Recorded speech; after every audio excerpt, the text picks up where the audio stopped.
is Good Morning Uganda.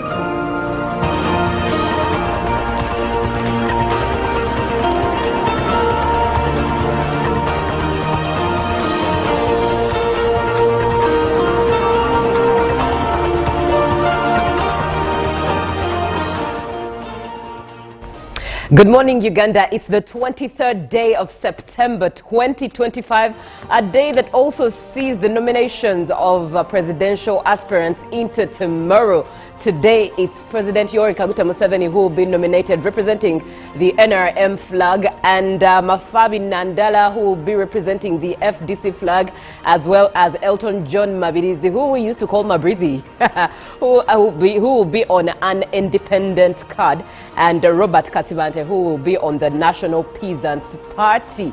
But also looking into other updates, over 1.4 million learners from primary 7, senior 4 and senior 6 are to sit their final examinations conducted by the Uganda National Examinations Board this year, and the recording is 7.5%, an increase in candidature compared to the year 2024.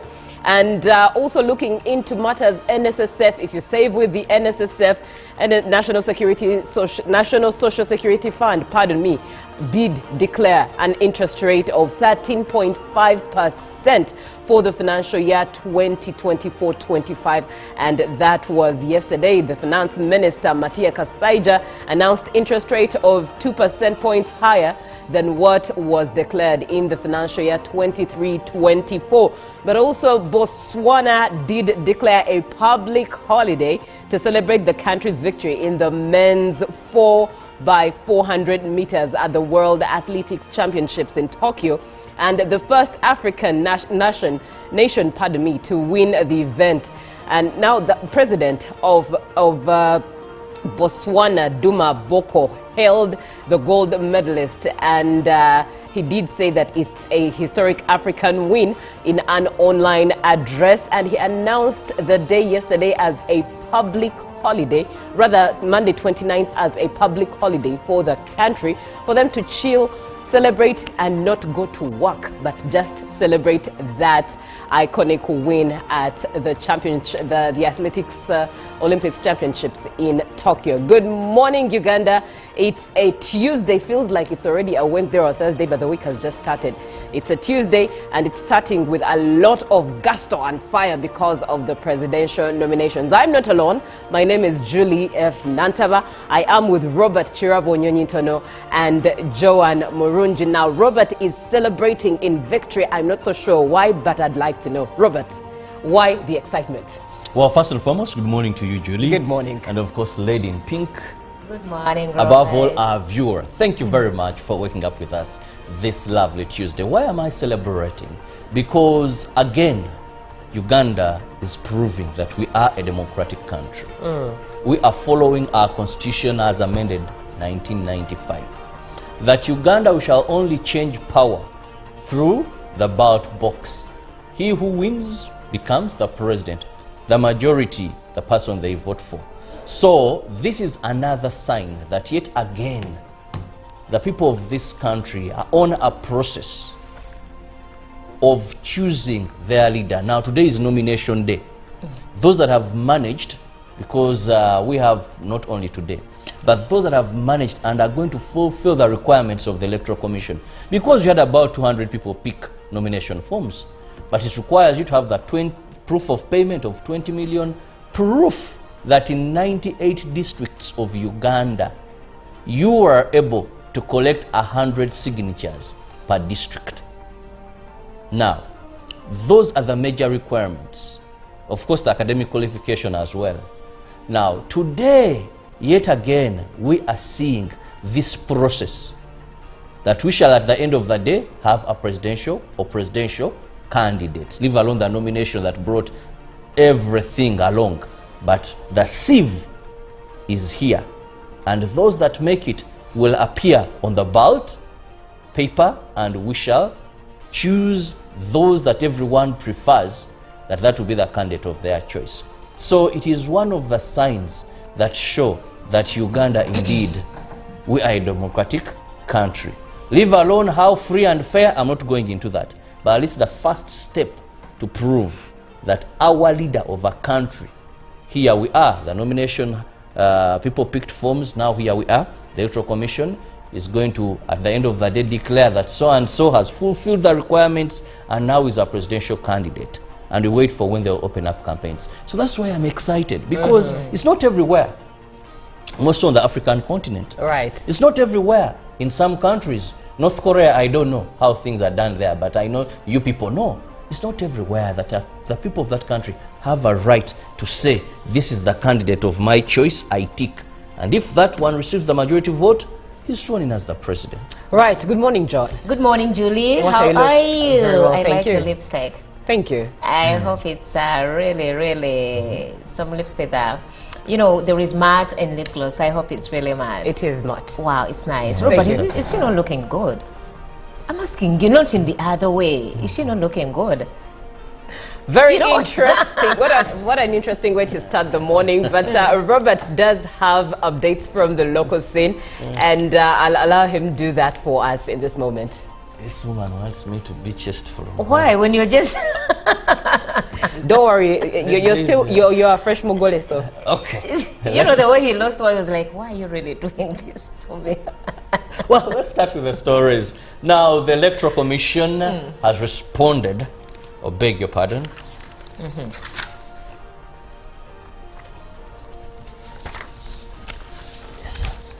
The Uganda Police Force has released stringent traffic guidelines to manage the anticipated influx of candidates, supporters, and the media in Kampala during the 2026 presidential nominations set for September 23rd, which is today, and 24th, this very year. Several cut-off points have been instituted to contain the traffic flow in Kampala Central District and on the main nomination roads. According to Police Directorate of Traffic and Road Safety, these measures aim at preventing the gridlock and unrest that marched past electoral events. Anticipating large crowds, the Uganda Police Force has placed emphasis on road safety and maintaining order to prevent disruptions in the capital and surrounding areas. Road closures and diversions are expected to be enforced by 5 a.m. today, the 23rd of September, on major routes heading to the electoral nomination grounds in Reza. The main presidential nomination routes begin from Kampala City Center, connect to Yusuf Lule Road, then to Molago Junction, connect to City Mortuary, heads to Waise Flyover, connecting to Northern Bypass, then connecting to Usega Roundabout, continue to Kajansi Flyover. From there, the route continues to Old Entebbe Road Roundabout, where the route connects to Reza Fuelex up to the main nomination venue. Public transport compliance, especially taxis and bus operators, are urged to adhere to the designated routes and avoid stopping near nomination sites. Border borders are prohibited on major nomination roads.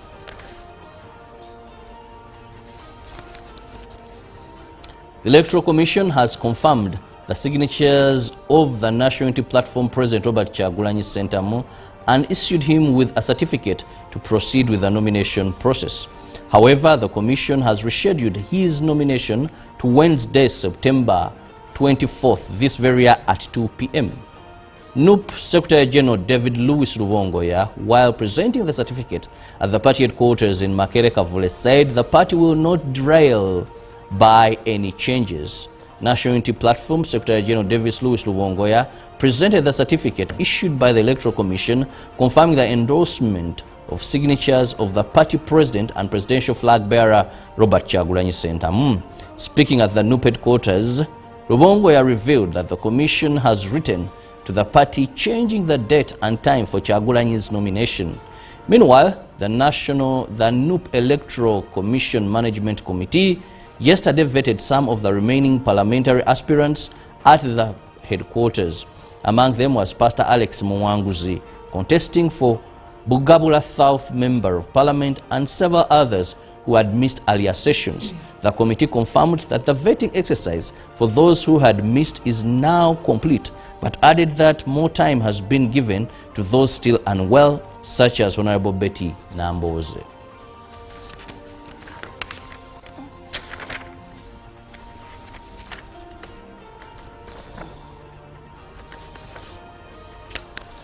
The NRM Secretary General Richard Todwong has invited the general public to converge at Kololo Ceremonial Grounds in Kampala and celebrate the nomination of President Yoweri Museveni on Tuesday, which is today, the 23rd of September. The event follows immediately after the nomination at the Electoral Commission in Reza. Todwong was addressing a joint political collaboration media briefing with members of a Patriotic League of Uganda. The National Resistance Movement Party and the Patriotic League of Uganda announced a joint election cooperation. Addressing a joint media briefing at the Secretariat in Kampala, they decided to jointly popularize and campaign for the NRM party. And at this press briefing, a joint task force kicked off with immediate effect, with the first assignment being that of Museveni's presidential nomination slated for today. According to the NRM Secretary General, there will be no procession to Rubowa Nomination Center apart from the thousands heading to Koro Ceremonial Grounds. The entrance at Koro Grounds is open to all members of the public. Winding up our local stories this morning, the Electoral Commission responded to the controversy that sparked among opposition parties and independents following the Commission's warning that they hadn't submitted the required signatures by law headed for the 2026 presidential elections. According to the Commission's deputy spokesperson, Paul Bukenya, they have a system in place that verified the signatures and are not liable to controversies to rule out anyone as alleged by the aspirants. Last week, the Electoral Commission publicly announced as many opposition parties and individuals who expressed interest for the 2026 presidency had not met the criteria to contest, and those were short of signatures required from different districts. This created a lot of uprise among some of the contestants. However, the Commission said they have no intention to sideline any of the contestants or any agenda of kicking them out of the race. The Electoral Commission's deputy spokesperson Paul Bukenya refuted all allegations against the Commission. Bukenya cited the controversies are not of their making, as the verification for signatures is managed by a digitalized system. The Commission waits to start nomination of presidential aspirants for the day's events. Well, that brings us to the end of our local stories this morning, and Joanne is here to fly us to the rest of the world. Without wasting any second, yesterday we told you that France was yet to formally recognize Palestine as a state. And today the newest development is that it has formally done so. And yes, it has become the latest in a wave of countries to take the step. In speaking to the UN in New York, President Emmanuel Macron said the time for peace has come, and that nothing justifies the ongoing war in Gaza. Now, France and Saudi Arabia are hosting a one-day summit at the UN General Assembly focused on plans for a two-state solution to the conflict. Now, G7 states, Germany, Italy, and the US did not attend. Belgium, Luxembourg, Malta, Andorra, and San Marino are also due to recognize a Palestinian state after the UK, Canada, Australia and Portugal announced recognition on Sunday. International pressure is ramping up on Israel over the unfolding humanitarian crisis in Gaza and settlement building in the Western Bank.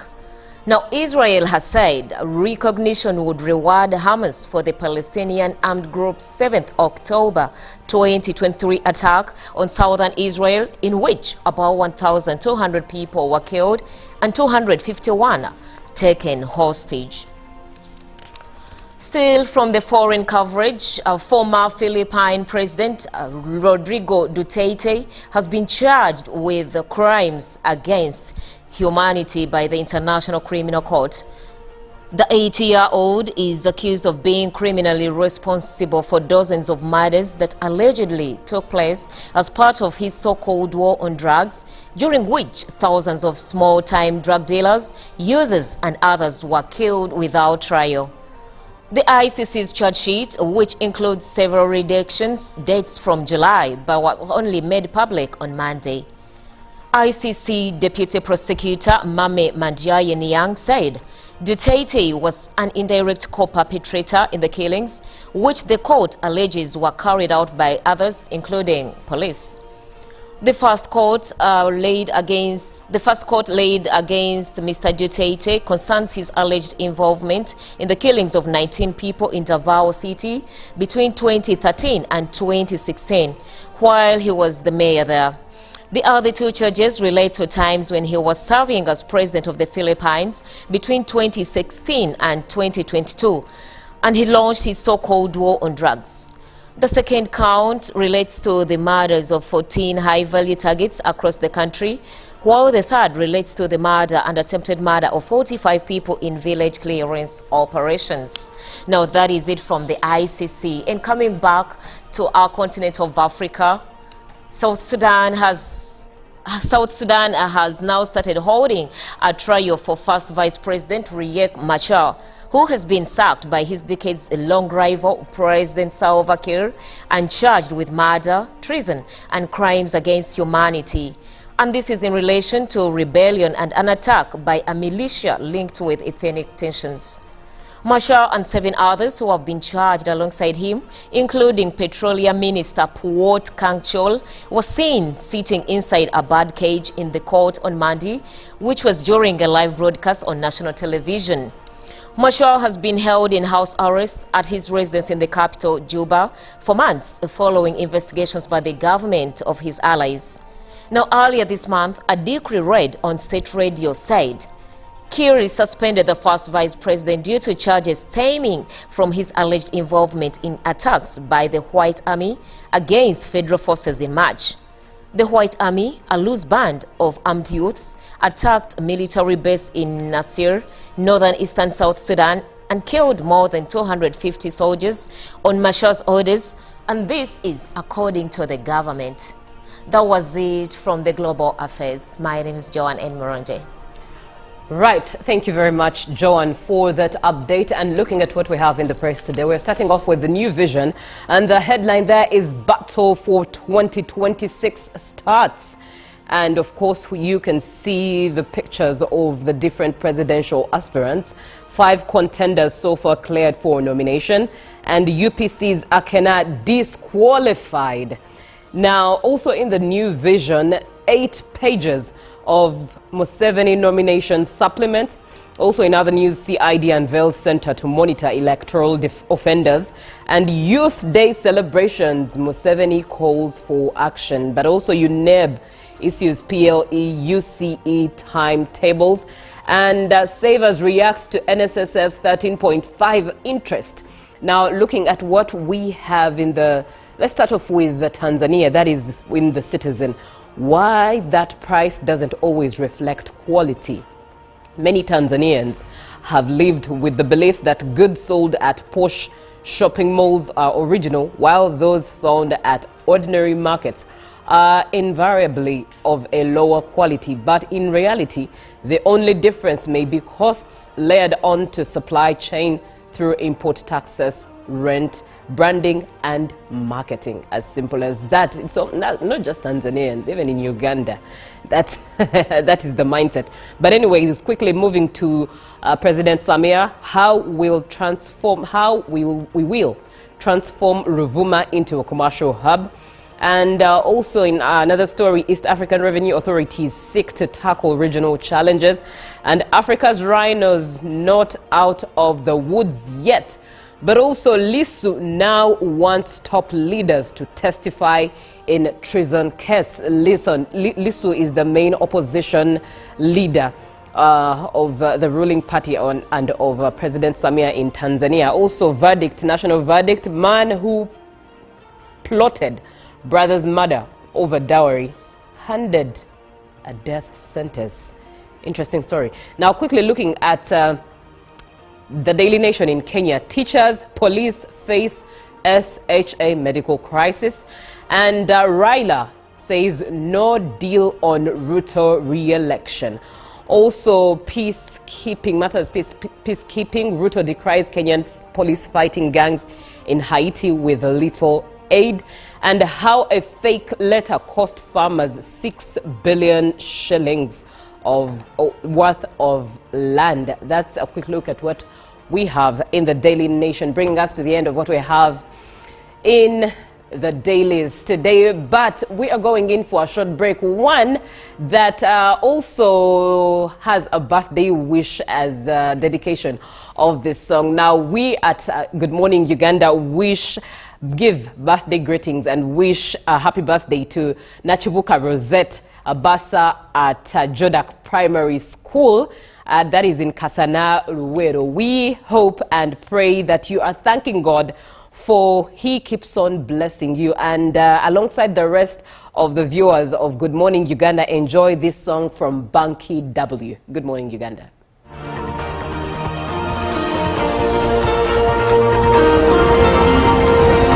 Live. The required signatures by law headed for the 2026 presidential elections. According to the Commission's deputy spokesperson, Paul Bukenya, they have a system in place that verified the signatures and are not liable to controversies to rule out anyone as alleged by the aspirants. Last week, the Electoral Commission publicly announced as many opposition parties and individuals who expressed interest for the 2026 presidency had not met the criteria to contest, and those were short of signatures required from different districts. This created a lot of uprise among some of the contestants. However, the commission said they have no intention to sideline any of the contestants or any agenda of kicking them out of the race. The Electoral Commission's deputy spokesperson Paul Bukenya refuted all allegations against the commission. Bukenya cited that controversies are not of their making, as the verification for signatures is managed by a digitalized system. The commission waits to start nomination of presidential aspirants for the day's events. Well, that brings us to the end of our local stories this morning, and Joanne is here to fly us to the rest of the world. Without wasting any second, yesterday we told you that France was yet to formally recognize Palestine as a state. And today the newest development is that it has formally done so. And yes, it has become the latest in a wave of countries to take the step. In speaking to the UN in New York, President Emmanuel Macron said the time for peace has come, and that nothing justifies the ongoing war in Gaza. Now, France and Saudi Arabia are hosting a one-day summit at the UN General Assembly focused on plans for a two-state solution to the conflict. Now, G7 states, Germany, Italy, and the US did not attend. Belgium, Luxembourg, Malta, Andorra, and San Marino are also due to recognize a Palestinian state after the UK, Canada, Australia, and Portugal announced recognition on Sunday. International pressure is ramping up on Israel over the unfolding humanitarian crisis in Gaza and settlement building in the Western Bank. Now, Israel has said recognition would reward Hamas for the Palestinian armed group's 7th October 2023 attack on southern Israel, in which about 1,200 people were killed and 251 taken hostage.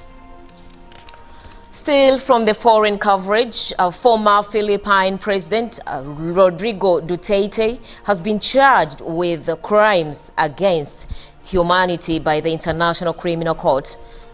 The 80-year-old is accused of being criminally responsible for dozens of murders that allegedly took place as part of his so-called war on drugs, during which thousands of small-time drug dealers, users, and others were killed without trial.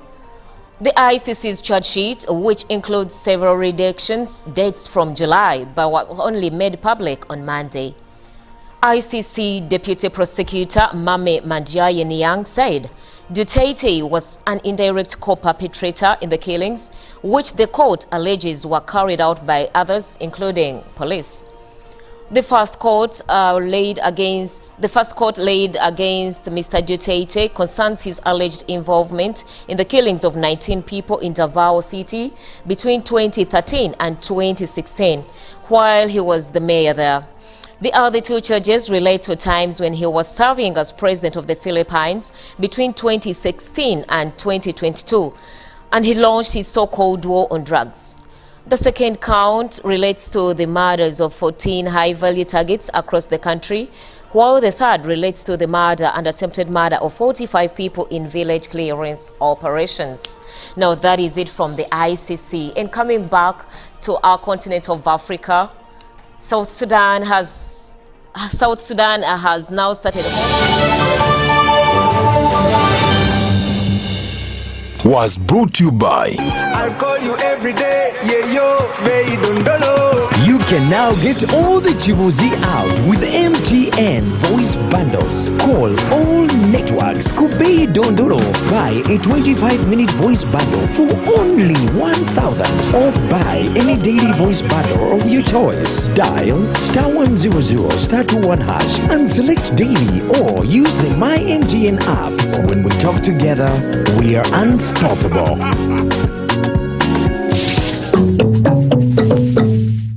Exercise can't be sustained. Eating can't be stopped. It's even harder to lose weight. Come and give it a try. Genshikang L-carnitine chromium capsules. Plant extract, scientific ratio. Take 3 capsules each time. The active ingredient accelerates fat burning.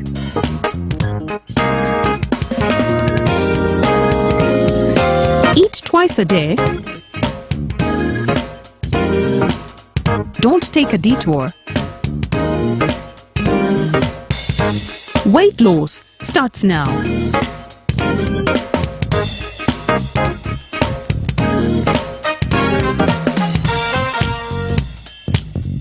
Genshikang L-carnitine with chromium capsules helps you stay in shape. Please follow medical advice when taking this product. For more information, visit our website www.hgo.com or call 0800 335555. live from UPC Studios in Kampala. This is Good Morning Uganda.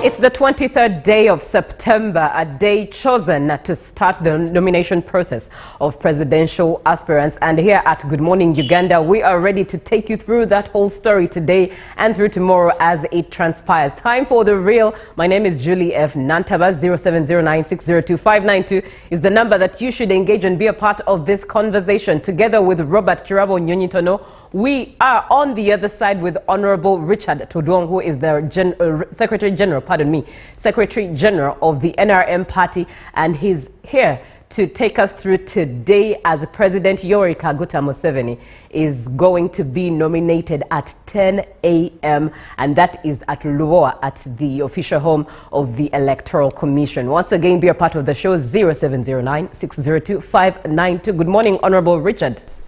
Good morning, Julie. Good morning, Robert. And good morning, viewers and all Ugandans. Right. Thank you so much for joining us and having this conversation with us. We totally understand that today is a busy day, but one that is exciting at the same time for you. But just briefly, how does the day look like for the NRM party? What is the day's program like? Thank you so much. Before I tell how the day's program is going to run, I need to thank all NRM members and supporters that we have traveled a journey together from the 28th of February 2024 when we started the exercise of updating our party register. We reorganized the register, and from the register we got 20 million members of the party, and of the 20 million members, they all unanimously endorsed President Yoweri Kaguta Museveni, and actually they demanded that President Yoweri Kaguta Museveni should offer himself for another term in office.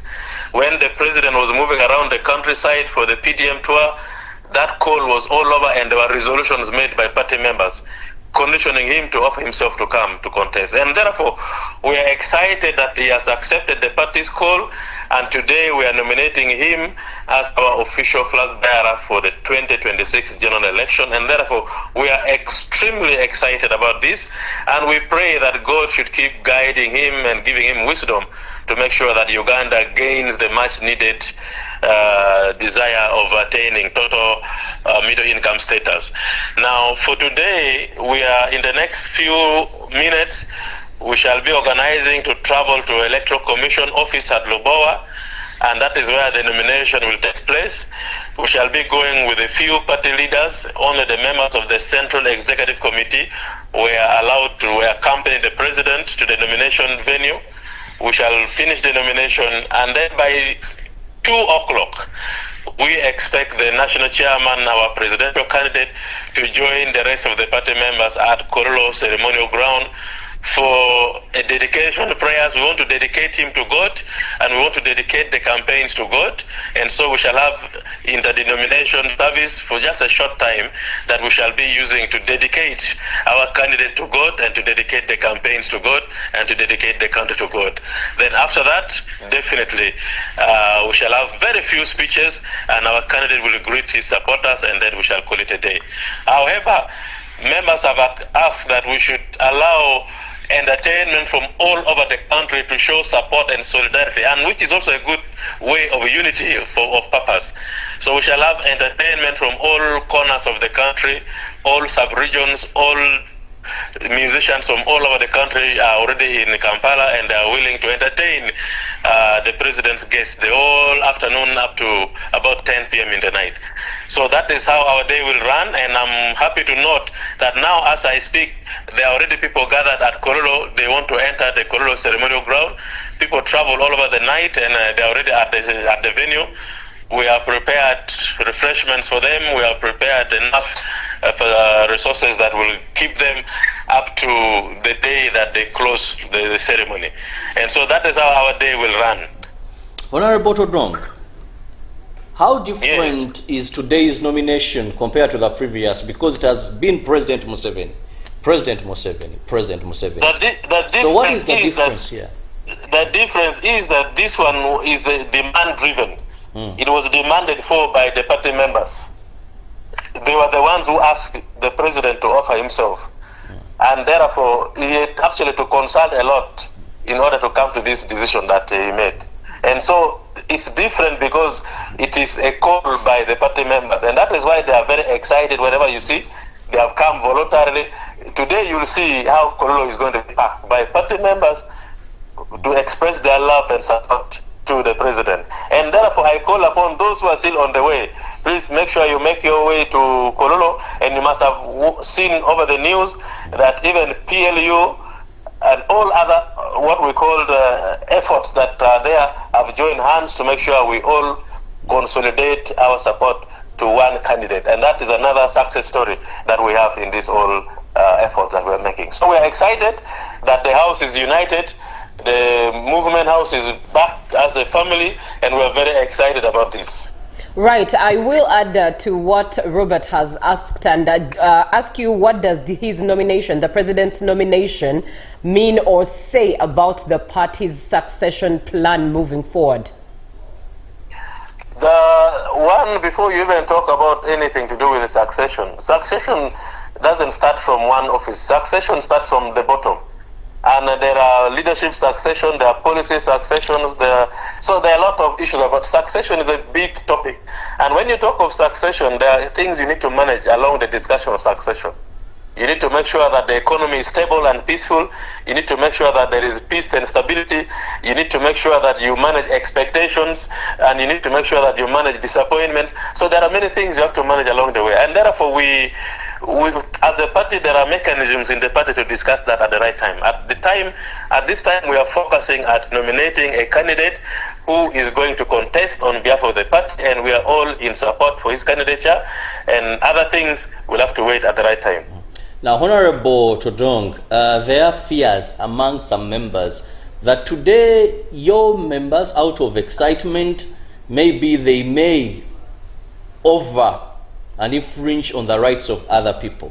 But also, we've ever seen when the president, as an aspirant, still was going to the forms, we've ever had issues of thuggery, robberies by people who are donned in yellow t-shirts. This is a much bigger event, and we expect so many people to come, so many of your supporters. Now, at a certain time, some said these were not your supporters. This time around, what are the safeguards you've put in place? I know you're not for security, but if these are having your shirts and end up committing offenses, it tarnishes the image of the party. Robert, that is true, but there is something about human beings that you need to know. That in a human being, there are 4 boxes. The first box is what people know about you. The second box is what you know about yourself that others don't know. The third box is what is publicly known about you. And then the other box is how you improve yourself. So in this particular case, it's like a family. Every family has a way in which they discipline their children. And when there is confusion and there is chaos in the neighborhood, the community will say, no, this cannot be from this family. This cannot be somebody's son. This cannot be so-and-so's child. And that is how community judges. Whatever happens that we know, the quality of behavior and the characteristics of our members are known by the public. There are certain things we don't do as members of NRM. There are certain things we avoid. And therefore, when you see some of those behaviors, anybody will know that this is not NRM members. These are people who have been set up to dress in NRM t-shirts to cause this, to soil the image and reputation of NRM. And that was what happened the other time when our national chairman came to the party head office to pick his nomination forms in the party. And as we concluded the day, there were some reported cases of thuggery, burglary, and all that. Those who did that are not members of NRM. And we don't tolerate, and our members are very disciplined. We have sent information to them, and you'll see they are very orderly, very organized. They work in a peace. And indeed, we move like we are in evangelization or political crusade. So when we find people along the way, we invite them to join us. We don't beat people. We don't steal. We don't abuse. We don't use any intoxicated substance. And therefore, those who do that are known, and which home they come from and which political shade they belong to.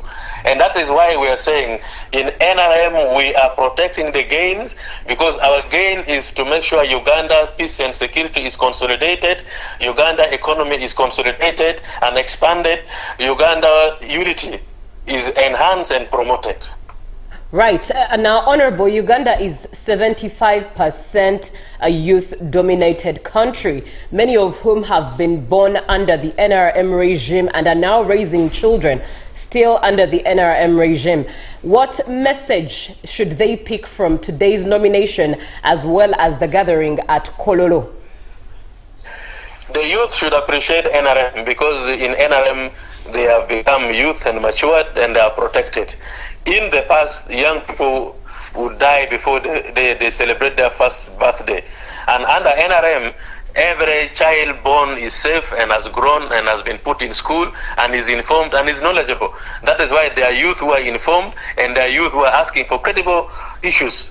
And that is a plus to NRM. 2, being young is a transition. You are talking about transition before. Being young is a period of, you are young today, tomorrow you are an elder, you will become an elder, and then it's a journey. And therefore, the NRM philosophy is we prepare you through this journey of life. The preparation starts from the time you are conceived. We tell your parents to make sure you are protected. They go for antenatal care. When you're produced, they give you vaccination and immunization, and then we put you under mosquito nets so you're not bitten by mosquito. You don't get all this. We preach about home hygiene, and we move from there and put you in schools under UP and USC so that you gain total holistic knowledge for livelihood. Our education system is not only teaching high performance in school to get jobs. We are teaching each and every Ugandan to be knowledgeable about his environment, about life. So that if you're becoming a farmer, you are a farmer who is informed about the market, about the product. If you're becoming anybody, a husband, a wife, you have to know the role of parenthood. You have to know balanced diet. You have to know home hygiene. So our education system is holistic. And after that, we teach you about patriotism. Love Uganda, love Africa, love everything about Uganda. And therefore, our system, if you care to understand, it builds on the other. It's like a building block. We put the foundation, we keep building step by step, and that is why we're saying we are protecting the gains. And therefore, being young is a blessing, but be a young person who is productive and be a young person who can contribute positively to your country.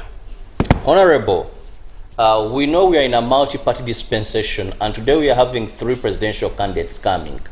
You've talked about the success and the journey of NRM. I passed Kololo yesterday. I saw the preparations.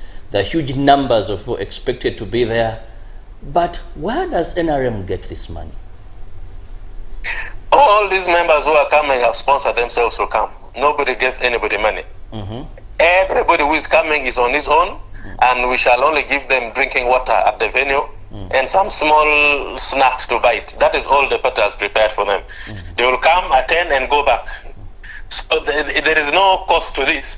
And I'm sure if you say you are past Kololo, you saw that we did not even get tents. There are no tents. The only tent which is there is a presidential tent and for a few VIPs. The rest of the ground is open because we are going for general happiness. And that is how it is. So that if we are organized, we don't spend much money in some of those things. Yes. Very interesting. Now, Honorable, allow us also get into a couple of comments that are coming through. And starting with one that reads, "Hello UBC, my name is Okelo Kiva Patrick from Gulu City. I'd like to thank Mr. Richard Todwong for the good leadership he has shown to Ugandans. This is the first time I actually joined NRM in big numbers." And the other is Nzomgaga Saurembo and Bweru Adako Kwendi Ngoberere Nsonga ku UBC. Thank you so much, Mgaga Saurembo.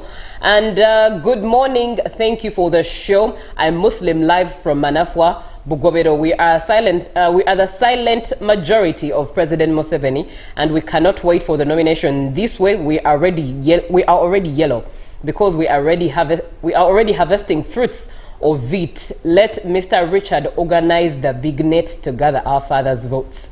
It's a big pleasure having you as our Secretary General. Thank you for keeping us updated since day one. And finally, I will like to give him my sincere sympathy for best of its kind. He managed to unite Acholi together to join the NRM in these big numbers. God bless you, my brother, Richard Todong, for the good work that you have done. Honorable, what do you have to speak into all these honoraries that are coming to you? Those are testimonies that can confirm that the party has gained roots, the party belongs to the people, and the party is with the people. They are telling you how they love NRM and how they love President Museveni. And today, for your information, in all corners of Uganda, in all the branches we have, our members who might not have traveled to Kampala are busy gathering, listening on radios and watching TV for what is happening in Kampala. The whole country is mobilized and everybody is following what is going to happen in Kampala. And I thank them so much, because this is the unity that the party needed so much, and we are united as a house. And I congratulate them. We are going to nominate our president, and we are going to make sure the function is colorful and in time. Now, Honorable, nomination, we know, yes, campaigns are not yet open by the Electoral Commission, but how sure are you that your candidate will, at the end of the day, turn out to be voted and all elected as the president? Because there are quite many as well. You know, when you are prepared, you don't fear exams. This is like examination. If a candidate is prepared, even if they bring the question in whichever style. You remember those days, they bring the same question but in different words. Elucidate, analyze, discuss, examine. So whichever way they bring this question, we are ready as NRM. Because we've been preparing from the time we organized ourselves. When I told you we were having 20.7 million members, we knew our record. And of the 20.8 million members, we even went ahead and synchronized with the data of Electoral Commission to make sure of our members, 14 million are voters with the National Electoral Commission. And they are in the database of Electoral Commission. And when we went with the signatures, remember when we took the signatures for nomination, we took 3 million signatures. Those are already votes we have deposited with the Electoral Commission. So by far, if we are already feel comfortable that the victory is not a question, it's just a matter of time to be declared. Right, Honorable, our time is fast spent and we understand that it's a busy day for you. What would be your parting shots? Yeah, thank you. You have also, because I'm too excited to continue talking, I have to go and join my people dancing. The young people slept on the street guarding the roads, and I'm sure by now they are helping our members to move to Kololo.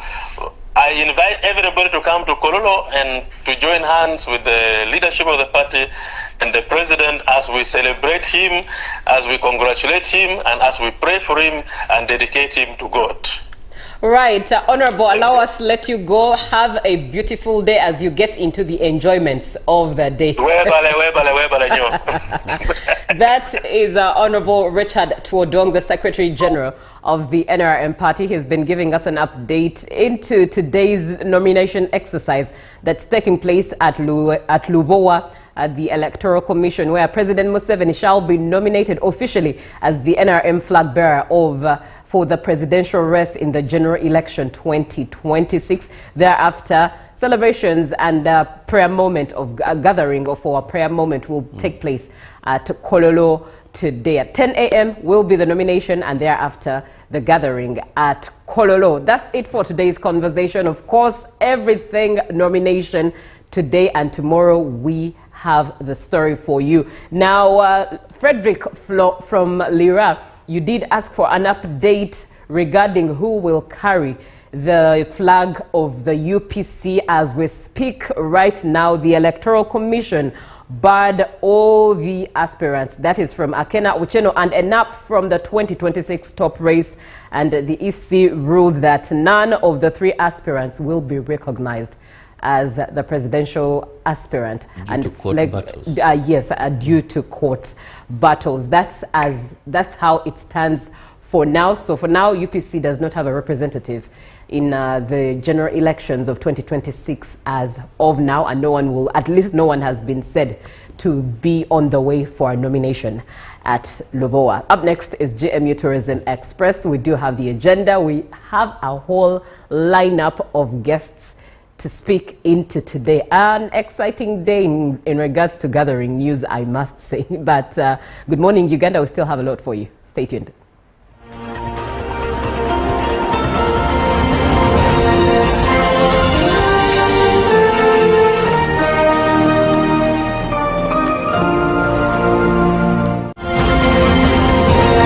Live from UPC Studios in Kampala, this is Good Morning Uganda. Pick of the day on UBC.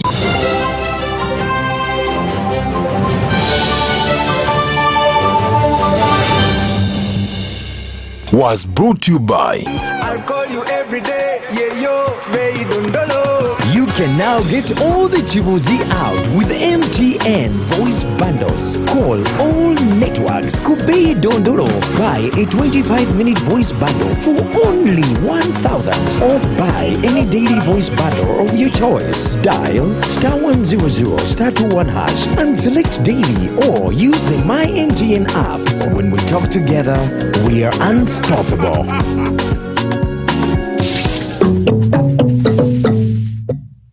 My friend Baka was found to be positive for Mpox at his old age.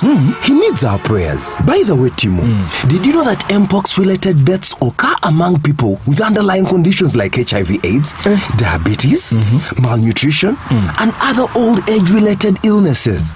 Of late, I've not been following Mpox issues. I thought it wasn't that serious. So, are you saying that as long as one has any underlying condition and feels unwell, just run to the hospital? Yes! You do not have to wait. If you have any of the signs and symptoms like a body rash, a fever, headache, and body weakness, visit your nearest health facility immediately. We do not have to take any chances, my brother. We need to immediately inform our peers in the club to be careful. You see, with Mpox, the magic is in getting treatment early. Those who have suffered severe disease, they wasted a lot of time either treating themselves or ignoring the disease. Save your life. Seek treatment early. Only from professional health workers whenever you feel unwell. For more information about Mpox, call the Ministry of Health toll-free line on 0800 1066 or send a free SMS to YouReport on 8500. This message is brought to you by the Ministry of Health Uganda With support from UNICEF, WHO, and its partners. Every Wednesday, live in our studios in the heart of Kampala. We have to change the political culture in this country, really. who has bewitched Ugandans? I want to assure you, as government, we shall do whatever it takes to ensure that Ugandans are safe. We have conversations that have analysis, explanation. This law society, this union of theirs, because they want a job everywhere, they want to be this, they want to be that, they want... No. We know it's a union. You cannot be making a road, bitumen grade 1, in Congo for 5 billion. But not every truth is fact, and not every fact is truth. The argument that the General Court Martial is responsible for peace and stability is without basis, either in law or in fact. We have been told how Napoleon was a great orator. Now, Napoleon cannot help me get food. They told me combine harvesters in Saskatchewan. I don't know where Saskatchewan is. This is a geographer we taught. Instead of teaching me how to preserve Mabera forest, they're teaching me about Rhineland. This is a problem we got. We cannot run away from it. Right now, you hear very disgusting stories of members of parliament. Instead of discussing the details of loans, they ask for their cuts. Every Wednesday, 10 p.m. on your public broadcaster.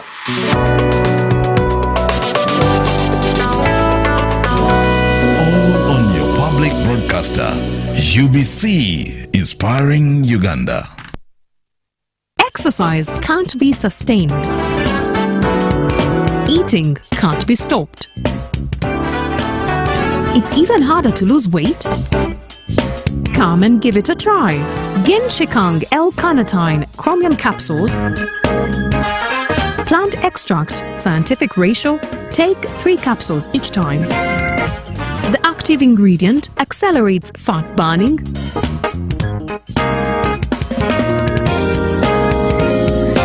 Eat twice a day. Don't take a detour. Weight loss starts now.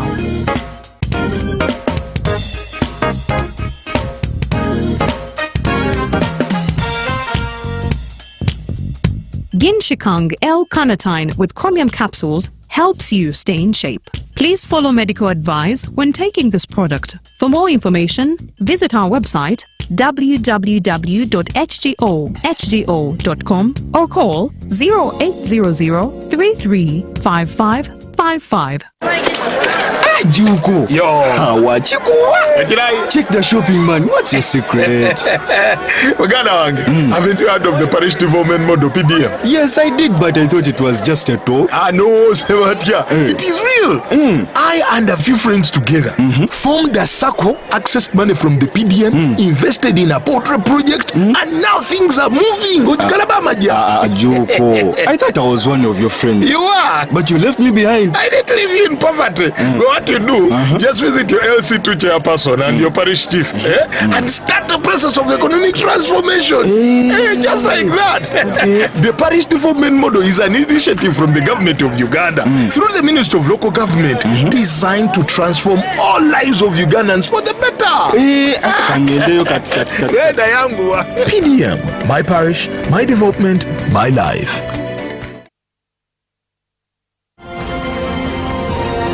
Live from UBC Studios in Kampala, this is Good Morning Uganda.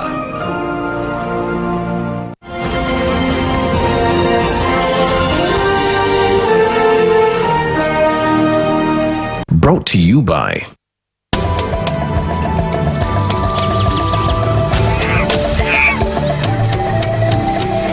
Uniquely Ours. Explore Uganda. So the rhino naming ceremony is one of many initiatives that Uganda Tourism Board is a part of in order to promote and to establish Uganda as a sustainable tourism destination. So this is one in many steps we're taking. I've been saying over and over again, it's about product diversification, product proliferation. One of the products we have is wildlife. but we cannot promote what we don't have, and we're running out of wildlife. Our stock is under threat. Our animals are under threat, whether it's because of human-wildlife conflict, whether it's because of climate change. Either way, we have a crisis that we need to deal with in order to make Uganda a sustainable tourism destination. So we're here to name the rhino. Yes, that's the title of the campaign, but truthfully, we are looking for money. We're looking for funds to translocate our animals, to move them to a larger space where they can roam freely in the wild and also, you know, enjoy Uganda the same way we are enjoying it. It's World Rhino Day, and as the Uganda Wildlife Authority, we are proud and privileged to have celebrated the day by naming and saving the rhinos. We are here at Zua Rhino Sanctuary, naming for the sake of saving rhinos in Uganda. In the 80s, rhinos got extinct, and the government of Uganda, working with various partners and stakeholders, brought back rhinos. 6 of them here at the Rhino Sanctuary in Nakasongola, and they have been able to multiply from 6 to 48. Now, the carrying capacity at Zua has become small, it has been reduced, and we must get these rhinos and take them back to the wild, where they can be seen as a tourism product from the wild. So today, we have been giving names. I want to thank all the partners, the individuals, the partners who have named the rhinos, who have friended the rhinos. We are now carrying out genetic studies, determining the parentage and the genetic tree of those rhinos that we are going to take. We are going to take 20 rhinos from Zua Rhino Sanctuary to Ajai Wildlife Reserve. And the 28 will remain here and remain a tourism product flourishing in this area. After Ajai, we are also going to put 100 rhinos in Chidepo, but not out of this. We are working with partners. We are going to import them from out of the country. We are also going to go to Murchison Falls National Park and also introduce rhinos there. And the purpose is to diversify the product, the conservation product, which in the long run works as a tourism product, so that as many more tourists can come and visit our country. Because when they come, then they bring us foreign exchange, which supports the growth of the economy, which supports the balance of payment, which creates jobs, because every tourist who comes here brings money which is able to pay, because tourism alone is forming over 800,000 jobs. And so when you support tourism, you have supported a fellow Ugandan, you have supported a Ugandan to get a job. So I call upon all of you to support conservation, to support tourism, so that we can grow our country together.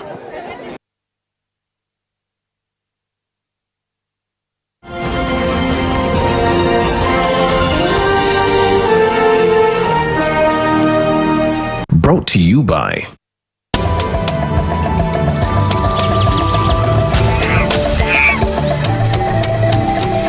Uniquely Ours. Explore Uganda.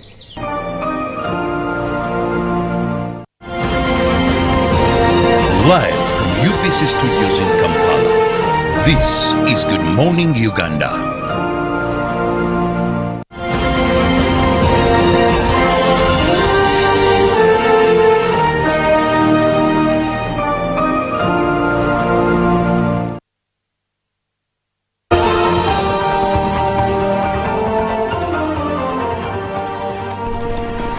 Good morning for those of you who are just joining us here on Good Morning Uganda. Welcome back from GMO Tourism Express. Now it's time to speak business. And for those of you who are saving with NSSF or who want to know about NSSF or who would like to start saving with the NSSF, there is something for you here because they had their general meeting this year, and also about the Uganda, the Africa Accreditation Corporation, they had a general assembly. We are going to give you an insight of that, and also the CP. And now starting off with the National Social Security Fund, which has declared an interest rate of 13.5% for the financial year 2025. Now, Finance Minister Matia Kasoija announced interest rate of 2 percentage points higher than what was declared in financial year 2023-2024. The National Social Security Fund has held its 13th annual members meeting, where the fund's management and the board celebrated milestones and outlined the potential investment areas where its trillions of shillings can generate greater value for members. And the Minister for Gender and Labour and Social Development, Betty Amonge, commended the fund for its Smart Life Flexi voluntary product and also urged management to reduce minimum daily savings from 5,000 to 1,000 Ugandan shillings. Finance Minister Matia Kasaija declared the interest rate of 13.5% and in accordance with the NSSF Act, ambience exciting those in attendance. With this rate, savers will collectively earn Ugandan shillings 2.79 trillion in interest, a higher payout in the fund's history. Currently, NSSF has at least 3.4 million registered members following the addition of 250,000 new savers last financial year. And now the Public Accountants Examination Board has released the CPA August 2025 examination results, where at least 4,249 candidates sat the August examinations, achieving an average pass rate of 36.4%. PAEB chairperson CPA Nancy Amuge Owino officially handed over the results to the Institute's president, CPA Timothy David Ediomo, in Kampala. The Public Accounts Examinations Board reports that female candidates outperformed their male counterparts once again. And of the total candidates, 2,436 were female and 1,813 were male. During the handover, PAEB chairperson CPA Nancy Amuge Owino confirmed that the December accounting technicians diploma will be the last to be examined by PAEB. The program transits to the Uganda Vocational and Technical Assessment Board. And this year's results show a clear improvement in overall performance, with the pass rate rising from about 31% last year to 36.4%. Female candidates posted a pass rate of 37.3% compared to 35.1% among male candidates. And at least 97 candidates successfully completed all CPA levels, up from 80 in the previous exam diet. Women made up the majority of those completing the course. And the level 3, however, recorded the lowest performance compared to levels 1, 2, and 4, signaling an area that educators and candidates must focus on in upcoming exam diets.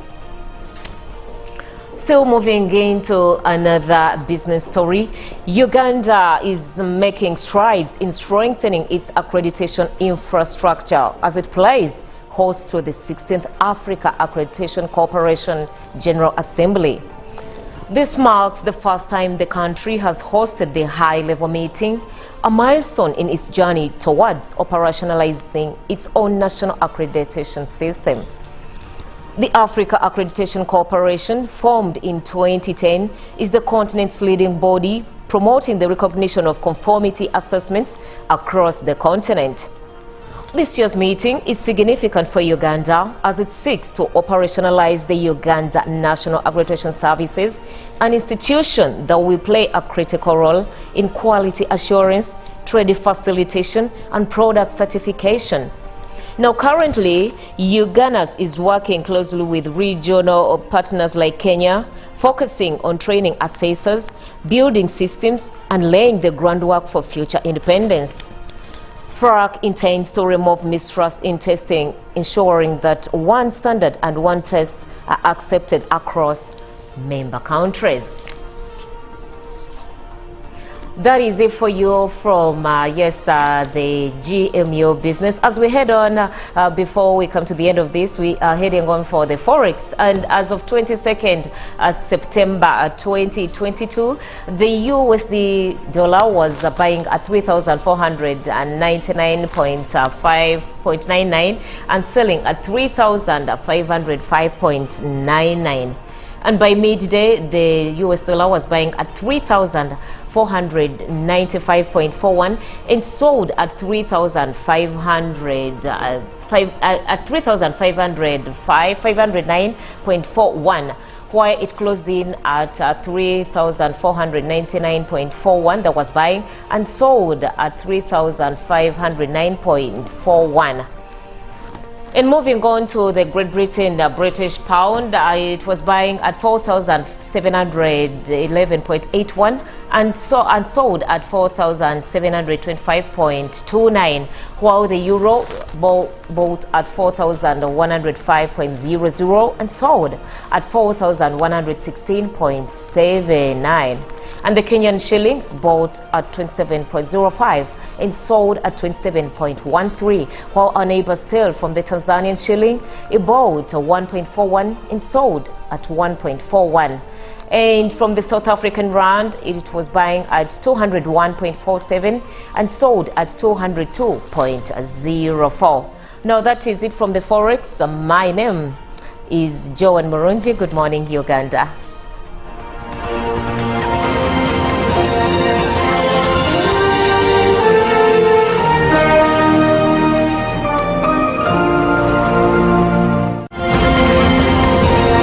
Live from UBC Studios in Kampala, this is Good Morning Uganda. Pick of the day on UBC.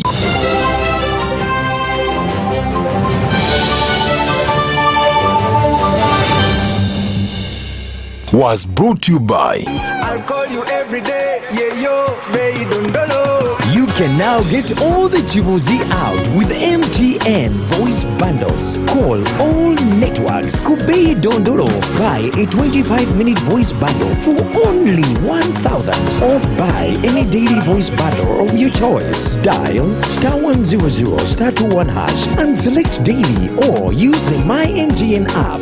When we talk together, we are unstoppable.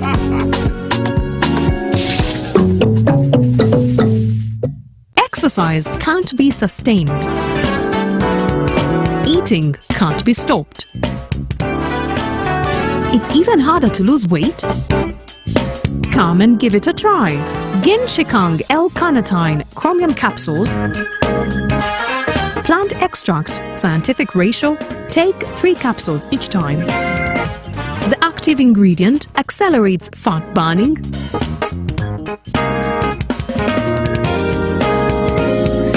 Eat twice a day. Don't take a detour. Weight loss starts now.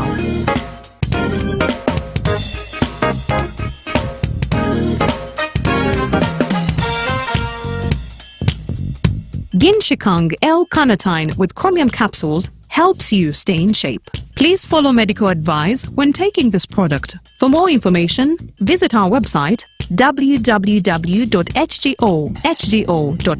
or call 0800-335555. Every waking day is a reminder just how beautiful this, our land, truly is. The kind of beauty that you can only find here, in the lush green all around us and the wondrous sights within. It's in the distinct aroma of our cooking, to the taste of food that takes you on a journey, in the sound of homecoming and the sound of Mother Earth, in the magnificence we find on our travels and the exciting moments we experience. Ours is the kind of beauty that comes in all things big and small. All we have to do is awaken our senses and truly enjoy what's uniquely ours. Explore Uganda, the pearl of Africa. My friend Baka was found to be positive for Mpox at his old age. He needs our prayers. By the way, Timo, did you know that Mpox-related deaths occur among people with underlying conditions like HIV/AIDS, diabetes, malnutrition, and other old age-related illnesses? Of late, I've not been following Mpox issues. I thought it wasn't that serious. So, are you saying that as long as one has any underlying condition and feels unwell, just run to the hospital? Yes! You do not have to wait. If you have any of the signs and symptoms like a body rash, a fever, headache, and body weakness, visit your nearest health facility immediately. We do not have to take any chances, my brother. We need to immediately inform our peers in the club to be careful. You see, with Mpox, the magic is in getting treatment early. Those who have suffered severe disease, they wasted a lot of time either treating themselves or ignoring the disease. Save your life. Seek treatment early. Only from professional health workers whenever you feel unwell. For more information about Mpox, call the Ministry of Health toll-free line on 0800 1066 or send a free SMS to your report on 8500. This message is brought to you by the Ministry of Health Uganda With support from UNICEF, WHO, and its partners. Juko. Yo. Wachikuwa. Check the shopping, man. What's your secret? Uganda, haven't you heard of the parish development model, PDM? Yes, I did, but I thought it was just a talk. No, Sebatia. It is real. I and a few friends together formed a circle, accessed money from the PDM, invested in a portrait project, and now things are moving. Juko. I thought I was one of your friends. You are. But you left me behind. I didn't leave you in poverty. What you do, just visit your LC2 chairperson and your parish chief and start the process of economic transformation. Just like that.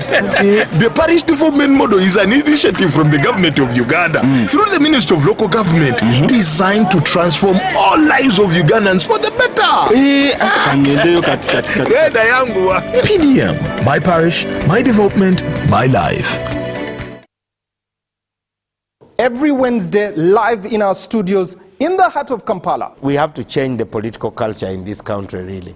Who has bewitched Ugandans? I want to assure you, as government, we shall do whatever it takes to ensure that Ugandans are safe. We have conversations that have analysis, explanation. This law society, this union of theirs, because they want a job everywhere, they want to be this, they want to be that, they want... No. We know it's a union. You cannot be making a road, bitumen grade 1, in Congo for 5 billion. But not every truth is fact, and not every fact is truth. The argument that the General Court Martial is responsible for peace and stability is without basis, either in law or in fact. We have been told how Napoleon was a great orator. Now, Napoleon cannot help me get food. They told me combine harvesters in Saskatchewan. I don't know where Saskatchewan is. This is a geography we're taught. Instead of teaching me how to preserve Mabera forest, they're teaching me about Rhineland. This is a problem we got. We cannot run away from it. Right now, you hear very disgusting stories of members of parliament. Instead of discussing the details of loans, they ask for their cuts. Every Wednesday, 10 p.m. on your public broadcaster.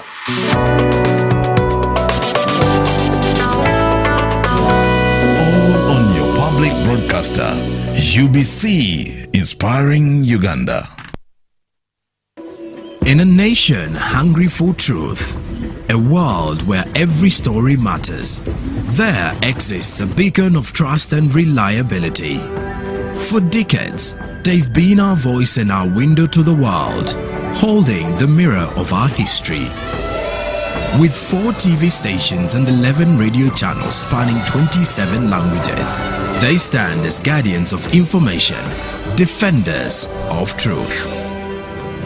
With Mascari Heritage Advantage, they uphold every citizen's right to reliable and free information.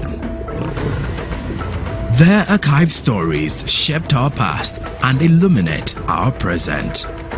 Yet now, as new challenges arise and the world evolves, their mission faces its greatest test yet. Be part of our journey and let's navigate the unknown, uncover the untold, and safeguard our future together. Tune into your public broadcaster, for it is the intersection of trust and truth. Because to UBC, your story, and every voice matters. UBC, inspiring Uganda. Exercise can't be sustained. Eating can't be stopped. It's even harder to lose weight? Come and give it a try. Ginshikang L-carnitine chromium capsules. Plant extract, scientific ratio. Take 3 capsules each time. The active ingredient accelerates fat burning,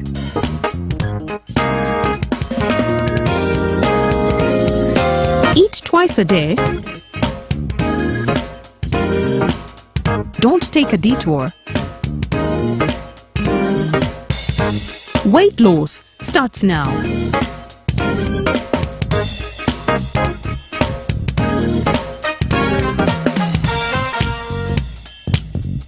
Ginshikang L-carnitine with chromium capsules helps you stay in shape. Please follow medical advice when taking this product. For more information, visit our website www.hgo.com or call 0800 335555. Across Uganda, the parish development model is paving the way for prosperity, helping families transform their lives through strategic farming practices, like the 4-acre model. In our Chivaro of 1996, we said first acre, put coffee. Second acre, fruits. The third acre, you put pasture for dairy cows. The fourth acre, for food, cassava. The good thing is that now cassava is also becoming a very good cash product. But at least for food. Then, mind you, the backyard. You put poultry for eggs, you put piggery. I'm in a 1-acre plot of land. In this 1 acre, Your Excellency, I practice is banana plantation. I also practice coffee. I also have dairy, Your Excellency. Every month, Your Excellency, I get 500,000 from these bunches. The 7 activities we recommended, they have a big global demand. We have 10,000 Nile tilapia fish and 10,000 African catfish. And when we sell our 10,000 tilapia, we get in one harvest 20 million shillings. Fruits, especially capsule, which is cold, can do very high value crops like apples. And then finally, those who are near the wetlands, like the ones in Bukit who are wasting the wetlands, they should do fish farming, not in the center of the swamp, but at the edge of the swamp. From coffee farms to fish ponds, the 4-acre model is empowering Ugandans to transform their lives. The parish development model is your pathway to wealth creation. This message is brought to you by the Ministry of ICT and National Guidance. My friend Baka was found to be positive for Mpox at his old age. He needs our prayers. By the way, Timo, did you know that Mpox-related deaths occur among people with underlying conditions like HIV/AIDS, diabetes, malnutrition, and other old age-related illnesses?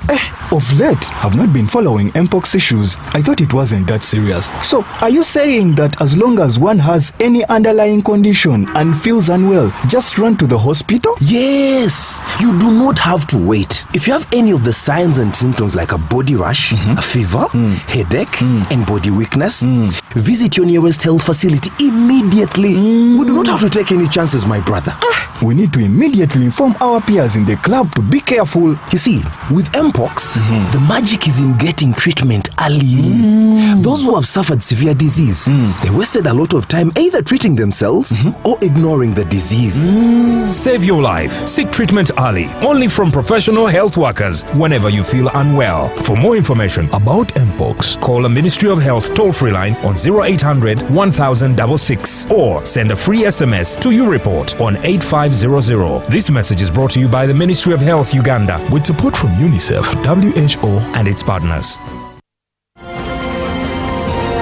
Live from UBC Studios in Kampala, this is Good Morning Uganda.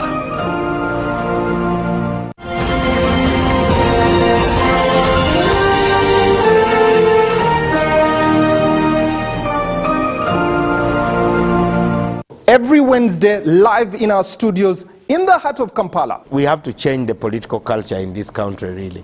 Who has bewitched Ugandans? I want to assure you, as government, we shall do whatever it takes to ensure that Ugandans are safe. We have conversations that have analysis, explanation. This law society, this union of theirs, because they want a job everywhere, they want to be this, they want to be that, they want... No. We know it's a union. You cannot be making a road, bitumen grade 1, in Congo for 5 billion. But not every truth is fact, and not every fact is truth. The argument that the General Court Martial is responsible for peace and stability is without basis, either in law or in fact. We have been told how Napoleon was a great orator. Now, Napoleon cannot help me get food. They told me combine harvest in Saskatchewan. I don't know where Saskatchewan is. This is a geographer we taught. Instead of teaching me how to preserve Mabera forest, they're teaching me about Rhineland. This is a problem we got. We cannot run away from it. Right now, you hear very disgusting stories of members of parliament. Instead of discussing the details of loans, they ask for their cuts. Every Wednesday, 10 p.m. on your public broadcaster.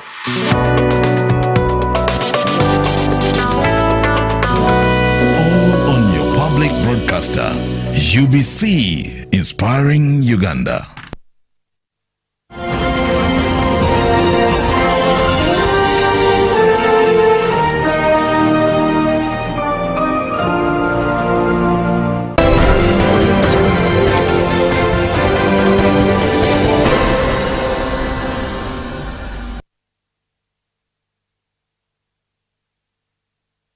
Good morning, Uganda. It's time for the general elections 2026 and started already obviously last year, but right now it's a bit it's steamy and hotter than it has been ever before. The nomination process for the presidential aspirants is starting today into tomorrow, and definitely that affects the traffic flow, given that the new home of the Electoral Commission is in Lubowa. Definitely, it's that road, Entebbe Road, is a place that hosts many people as residents who come from that side into Kampala for work, and in one way or the other, traffic is affected. And given that it affects you, you need to know how traffic will flow ahead of the nominations. That's why we decided to have Afande Kananura Michael, the Community Liaison Officer, or call him the Public Relations Officer, Directorate of Traffic and Road Safety, to speak with Robert and myself. Now, to be a part of the conversation, 0709602592. My name is Julie F. Nantaba. Good morning, Afande Kananura. Yes, good morning, Julie. Yes, please. Good morning, Robert. Good morning to you. It's such an honor to have you. Thank you for giving us your time. Yeah, you are welcome. Right. I'm also glad to have been hosted. Right. Yeah. So briefly, just start with painting a picture as to how Ugandans are moving today and tomorrow in regards to traffic flow.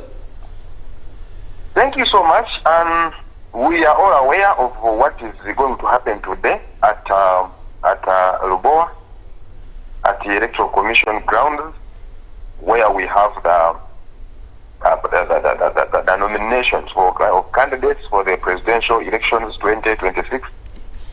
And this is going to be today on the 23rd and tomorrow on the 24th of this month.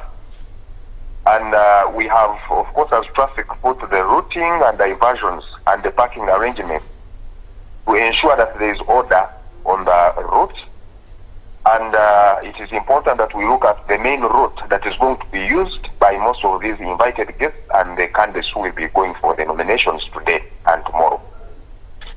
And this main route that is going to be used, it's going to be right off from the Kampala city center. They are going to use the Yusuf Lule road. So this is important for listeners to know this, so that they see how best to avoid such a routes. But then if they must also use them, they know because our officers are deployed at this point already as I speak, and they will be able to guide other motorists. So they will use the Yusuf Lule road from the city center, access Marago road traffic lights, then through City Mocha traffic lights, then proceed to Kubiri traffic lights. They go up to Waise flyover, then they connect to the northern bypass. So the northern bypass is going to be engaged, and the routes that I'm mentioning connect to Busega roundabout, Kajansi flyover on Kampala Express now. Then they connect to Old Entebbe Road.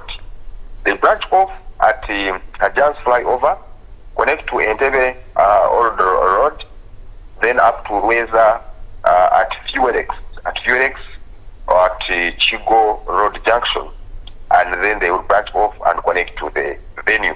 So what does this mean? This means that every time we have the movement of these candidates, it is obvious that the rest of the traffic, so the motorists will be, of course, affected. And then we also have the parking arrangements, whereby all candidates will be allowed to park within the venue.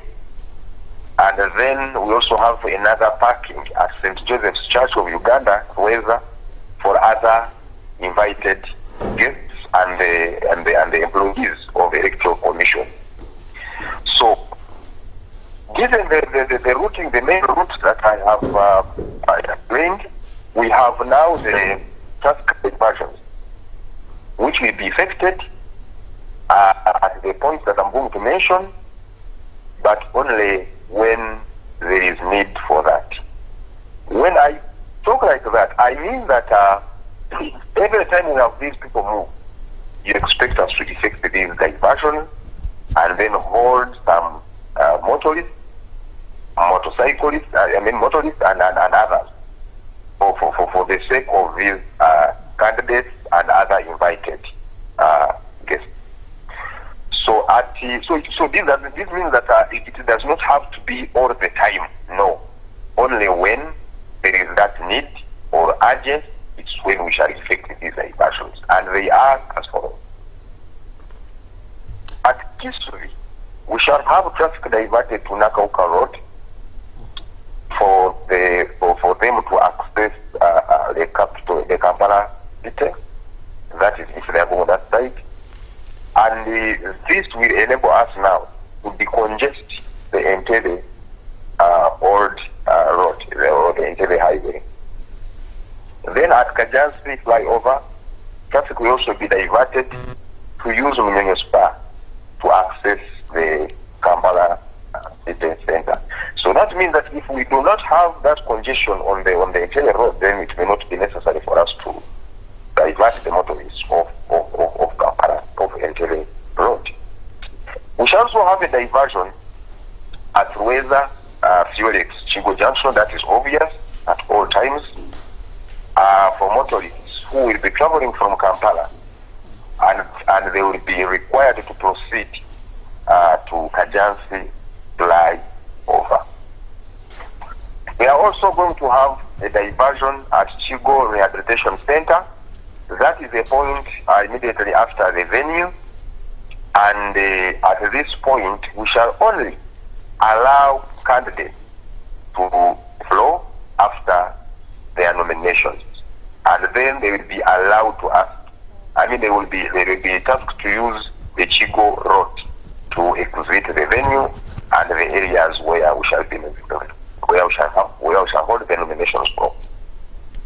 There will be a diversion also at Chigo Furniture, and the motorists entering Chigo will not be allowed, but they will rather be asked to, they will be diverted to proceed on Munyonyo Spa or Kajansi Express.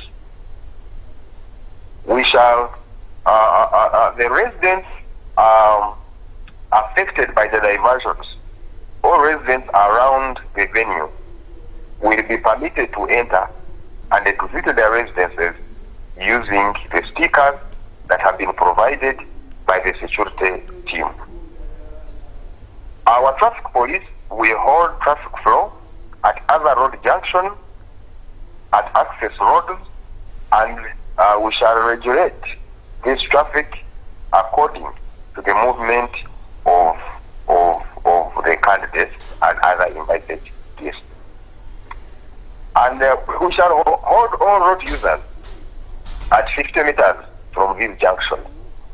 So So if you are asked to stop, please don't insist to get closer to the junction where the candidate will be passing. Just accept and know that it has to be 50 meters away from the main road. If you are in a road that is entering the main road, or if you are in a junction approaching the road that is being used.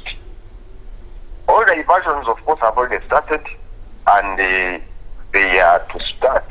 We had planned that they start at 5 a.m. early in the morning on today and tomorrow, and until the exercise is over. No motorcycle rider will be allowed beyond all the cutoff points. The cutoff point, if for example we talk of whether at Chigo Junction as you branch to access the venue, we shall not allow motorcycles go beyond that point. We shall not allow motorcycles and other actual vehicles around Mogas. You know, after Rweza, as you proceed to Kajansi, there is another route that accesses the venue around Mogas petrol station. So we shall also not allow motorcycles to go beyond that point, and also vehicles. There is also another point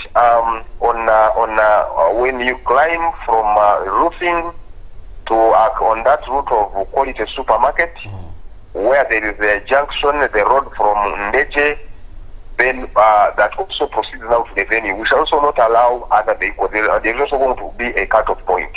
So we shall not allow vehicles, we shall not allow motorcycles to go beyond that point towards moving towards the venue.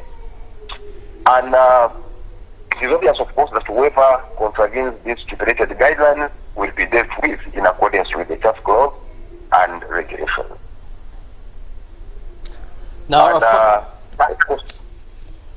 we always urge the public, Mr. Robert, to follow the instruction from the traffic and the street officers on duty. Because it is important, they give them the guidelines, but when on ground, things are different altogether.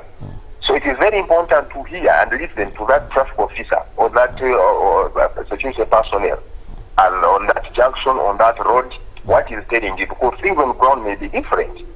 So please, it is important for you to adhere and hear what they are telling you and follow what they are telling you. Then we also urge the people to display the vehicle stickers. You know, some people are given stickers, they keep them in the doors of the vehicle.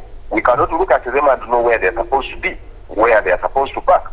So it's important, more especially the residents who are residing around the venue, please ensure that your sticker is well displayed on the vehicle, where the person can where it can be seen clearly, and then you are guided where to go or where to pass, because these stickers are being issued.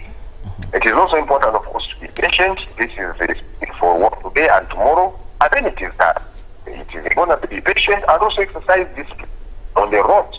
You know what causes issues on the road, the jam we see and all of that, the indiscipline of some road users. So it's important that we exercise discipline to ensure that we have a successful and peaceful event.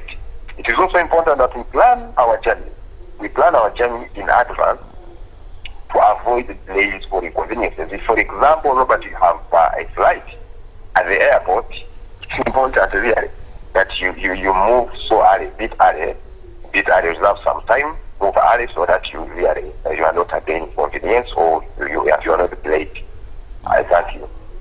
Now, Afande, thank you so much for taking us through the traffic guidelines. But my concern is, do we have in these diversions police officers that are going to be directing the general public? I'll take an example when we have the Matters Day. At a certain junction, the police officer will just point a hand, take this direction. But the person has no idea. For example, today, let's look at the Kisubi Nakauka Road. You know, if someone is coming from the airport, and then they are just diverted, shown, take that Kisubi. That is not a road that anyone can move through and get to the city if they don't know how that road is. I mean, where to branch off here and there.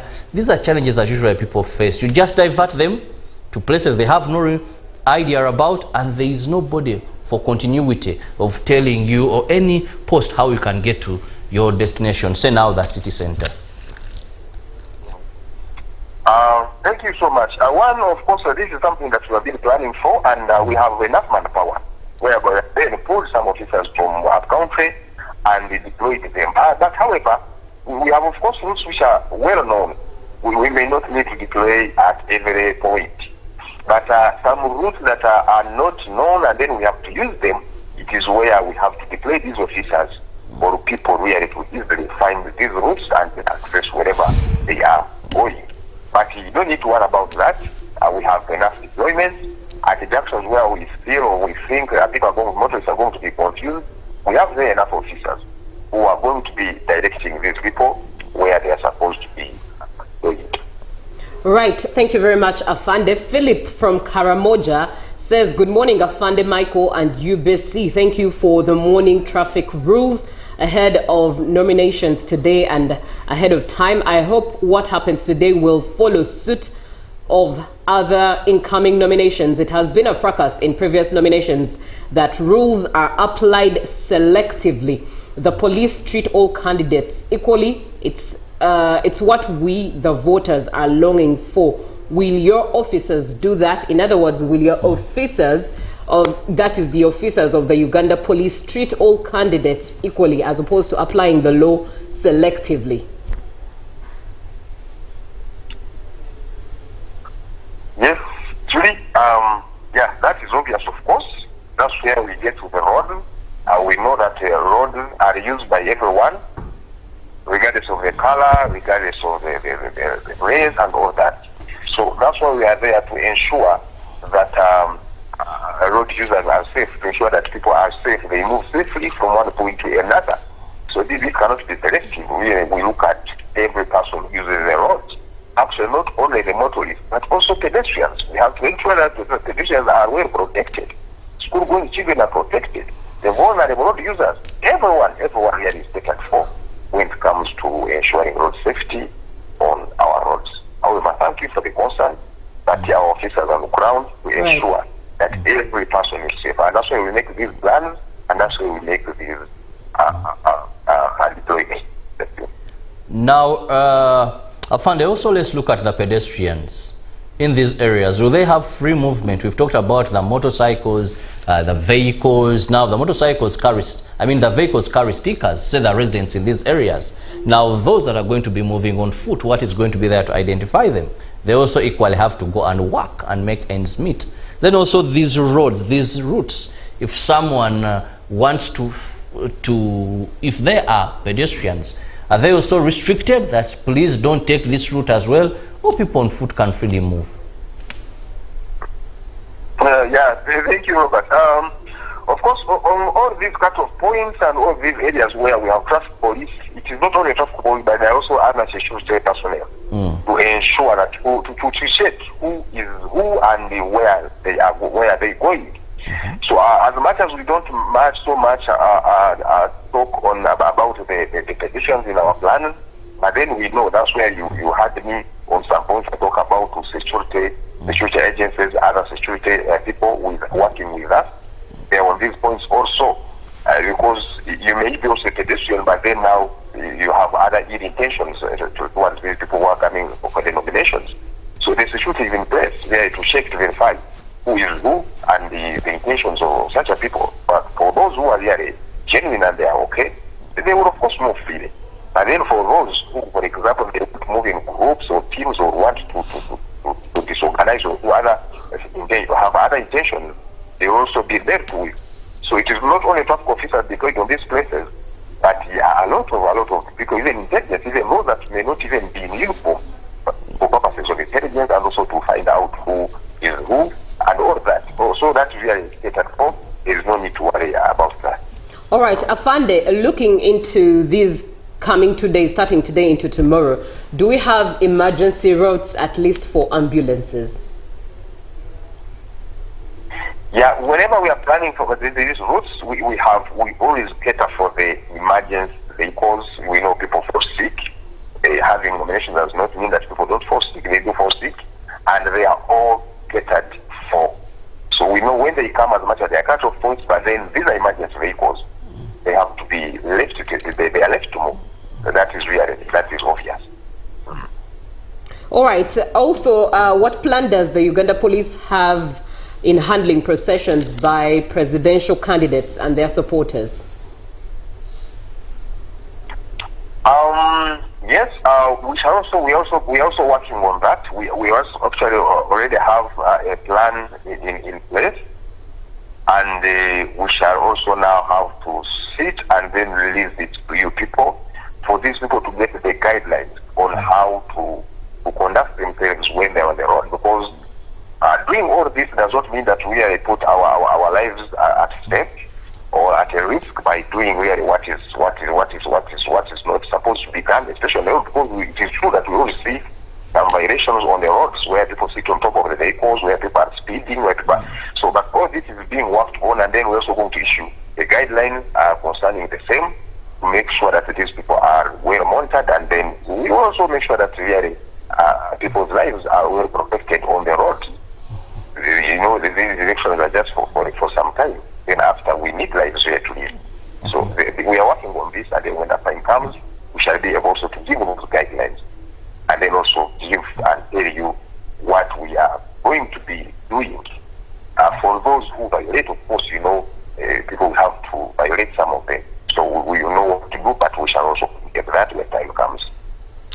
Now, Afande, let's look at after nomination, which is Kororo. Still, this is going to attract a lot of people. Any guidelines, any roads, maybe to be cordoned off for the Kororo event? Yes, of course, we only don't look at the nomination ground, but also the campaign grounds.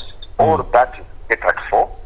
I may not have it here to give it to you, but the traffic is well deployed, and the people really have been, the officers are in place, to make sure that there is sanity on the roads. But I had not planned it here to give it right now, but it is there, and the traffic is well deployed. It's not only that we have deployed at the nomination ground, but also at Kororo, the deployment. All right, Afande, not only is President Museveni the only candidate nominated today, obviously there are other candidates who definitely have plans here and there. Have you followed up on that? Yes, our plan covers the entire exercise of nominations. Whether today, whether tomorrow, whether when, we are only waiting for the Electoral Commission to keep on updating us on who is coming next and when. But our plan covers the entire exercise from the start up to the end. What would be the fate of a person whose vehicle develops a technical problem, or that vehicle that could have been parked maybe overnight along the routes for this nomination exercise? Because these are things we usually see. Traffic, sometimes you let it for some period of time, then block it again when you've received communication that, well, an aspirant is nearby coming for nomination. But in case someone gets a technical, these are machines. Yeah, of course, all that Mr. Robert is catered for. Of course, we know that these things come up. However, we always guide the public that, first of all, when a vehicle is abandoned and we are not able to see the owner, in these deployments, we also have breakdowns. So we tow these vehicles and take them to the stations, the police stations, at the cost of the owners of the vehicles. So we always urge people, make sure that in such events, let not your vehicle be abandoned on any of the roads, because we cannot have any other option other than just towing this vehicle to the safe place until when you appear, and of course meet the cost of the towing. Then also, if maybe also then you are to identify a problem, it is also advisable that immediately you see how to remove it and take it to a place that you feel you are going to attend it to, and it is not inconveniencing the people who are moving on the road. And then if you also delay for a minute, that's what we also have to do. We shall have to use our machines and tow these vehicles and pack them to the stations or places where we think they are safe until the owners now appear and take them. So it is also better for. Right. Now, Afande, as you very well know how life is, we plan, but God always has the plan. Just in case of any changes, how will the public be notified in real time, lest they get into trouble with the law?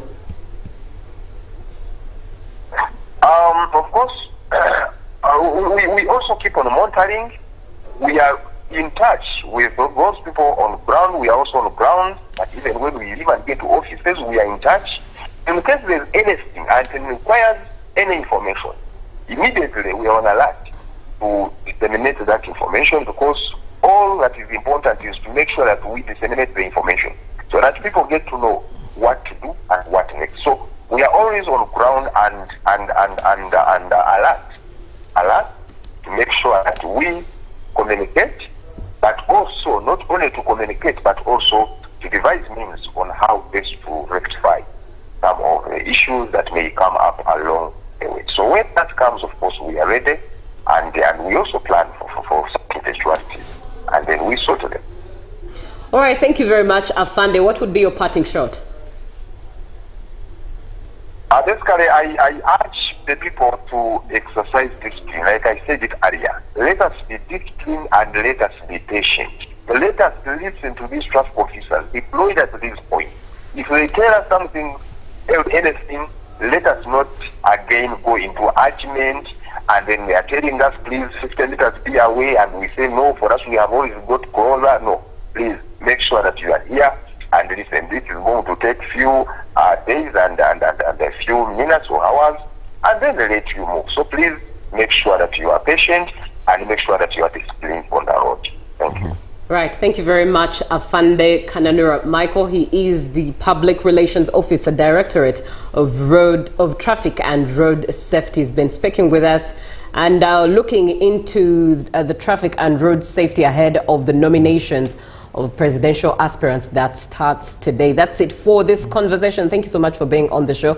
We're looking forward to a conversation with Ambassador Henry Maiga as well. Stay tuned.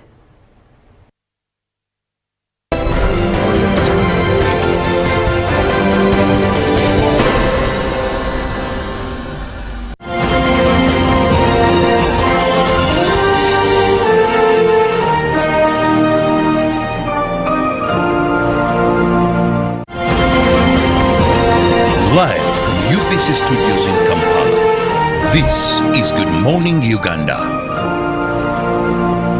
Pick of the day on UBC.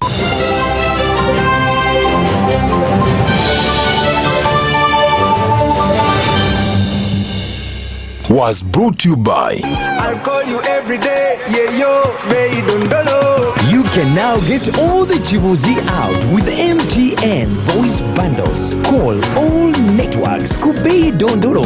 Buy a 25-minute voice bundle for only 1,000, or buy any daily voice bundle of your choice. Dial *100 *21# and select daily, or use the My MTN app. When we talk together, we are unstoppable.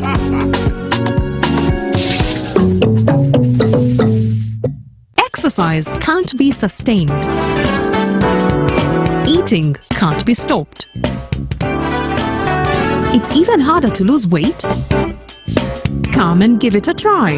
Genshikang L-carnitine chromium capsules. Plant extract, scientific ratio.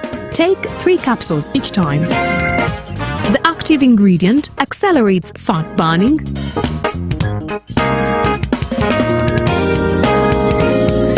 Eat twice a day. Don't take a detour. Weight loss starts now.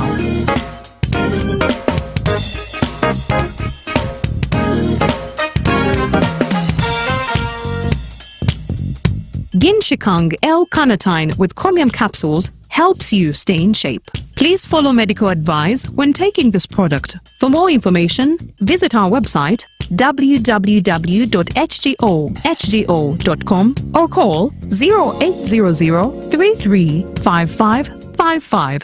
Every waking day is a reminder just how beautiful this, our land, truly is. The kind of beauty that you can only find here, in the lush green all around us and the wondrous sights within. It's in the distinct aroma of our cooking, to the taste of food that takes you on a journey, in the sound of homecoming and the sound of Mother Earth, in the magnificence we find on our travel travels and the exciting moments we experience. Ours is the kind of beauty that comes in all things big and small. All we have to do is awaken our senses and truly enjoy what's uniquely ours. Explore Uganda, the Pearl of Africa. My friend Baka was found to be positive for Mpox at his old age. He needs our prayers. By the way, Timo, did you know that Mpox-related deaths occur among people with underlying conditions like HIV/AIDS, diabetes, malnutrition, and other old age-related illnesses? Of late, I've not been following Mpox issues. I thought it wasn't that serious. So, are you saying that as long as one has any underlying condition and feels unwell, just run to the hospital? Yes! You do not have to wait. If you have any of the signs and symptoms like a body rash, a fever, headache, and body weakness, visit your nearest health facility immediately. We do not have to take any chances, my brother. We need to immediately inform our peers in the club to be careful. You see, with Mpox, the magic is in getting treatment early. Those who have suffered severe disease, they wasted a lot of time either treating themselves or ignoring the disease. Save your life. Seek treatment early. Only from professional health workers whenever you feel unwell. For more information about Mpox, call a Ministry of Health toll-free line on 0800 1066 or send a free SMS to YouReport on 8500. This message is brought to you by the Ministry of Health Uganda with support from UNICEF, WHO and its partners. In a nation hungry for truth, a world where every story matters, there exists a beacon of trust and reliability. For decades, they've been our voice and our window to the world, holding the mirror of our history. With 4 TV stations and 11 radio channels spanning 27 languages, they stand as guardians of information, defenders of truth. With Mascari Heritage Advantage, they uphold every citizen's right to reliable and free information. Their archive stories shaped our past and illuminate our present. Yet now, as new challenges arise and the world evolves, their mission faces its greatest test yet. Be part of our journey and let's navigate the unknown, uncover the untold, and safeguard our future together. Tune into your public broadcaster, for it is the intersection of trust and truth. Because to UBC, your story, and every voice matters. UBC, inspiring Uganda. Live from UBC Studios in Kampala, this is Good Morning Uganda.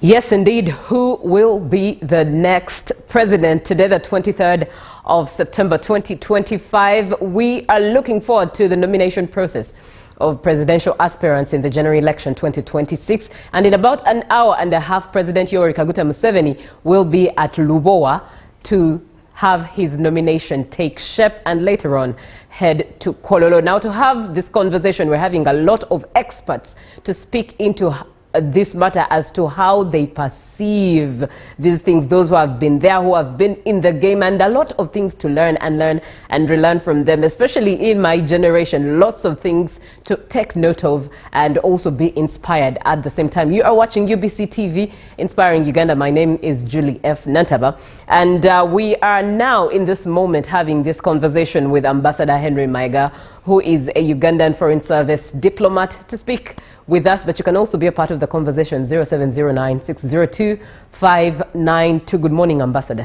Good morning to you. Thank you so much for coming through.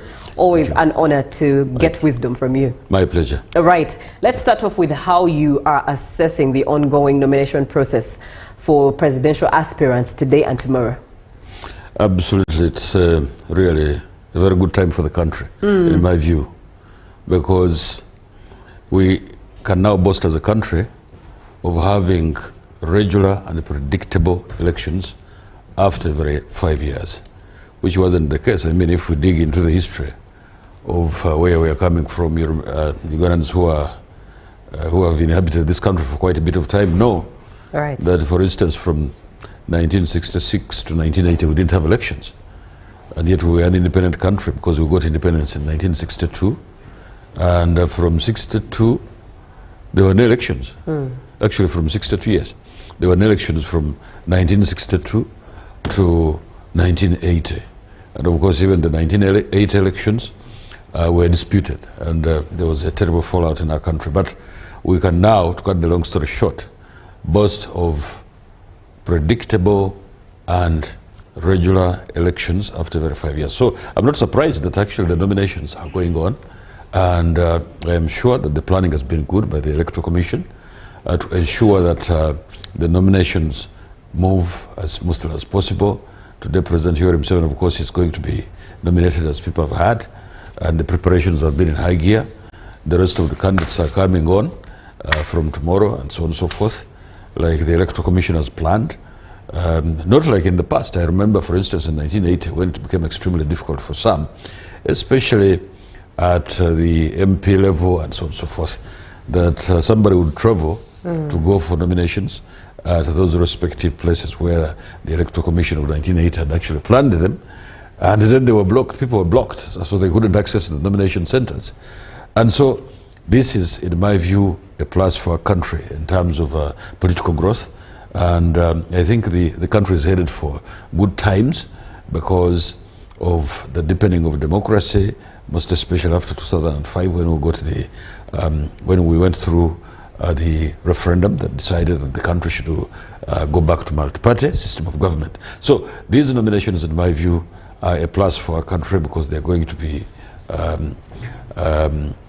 smooth like never before.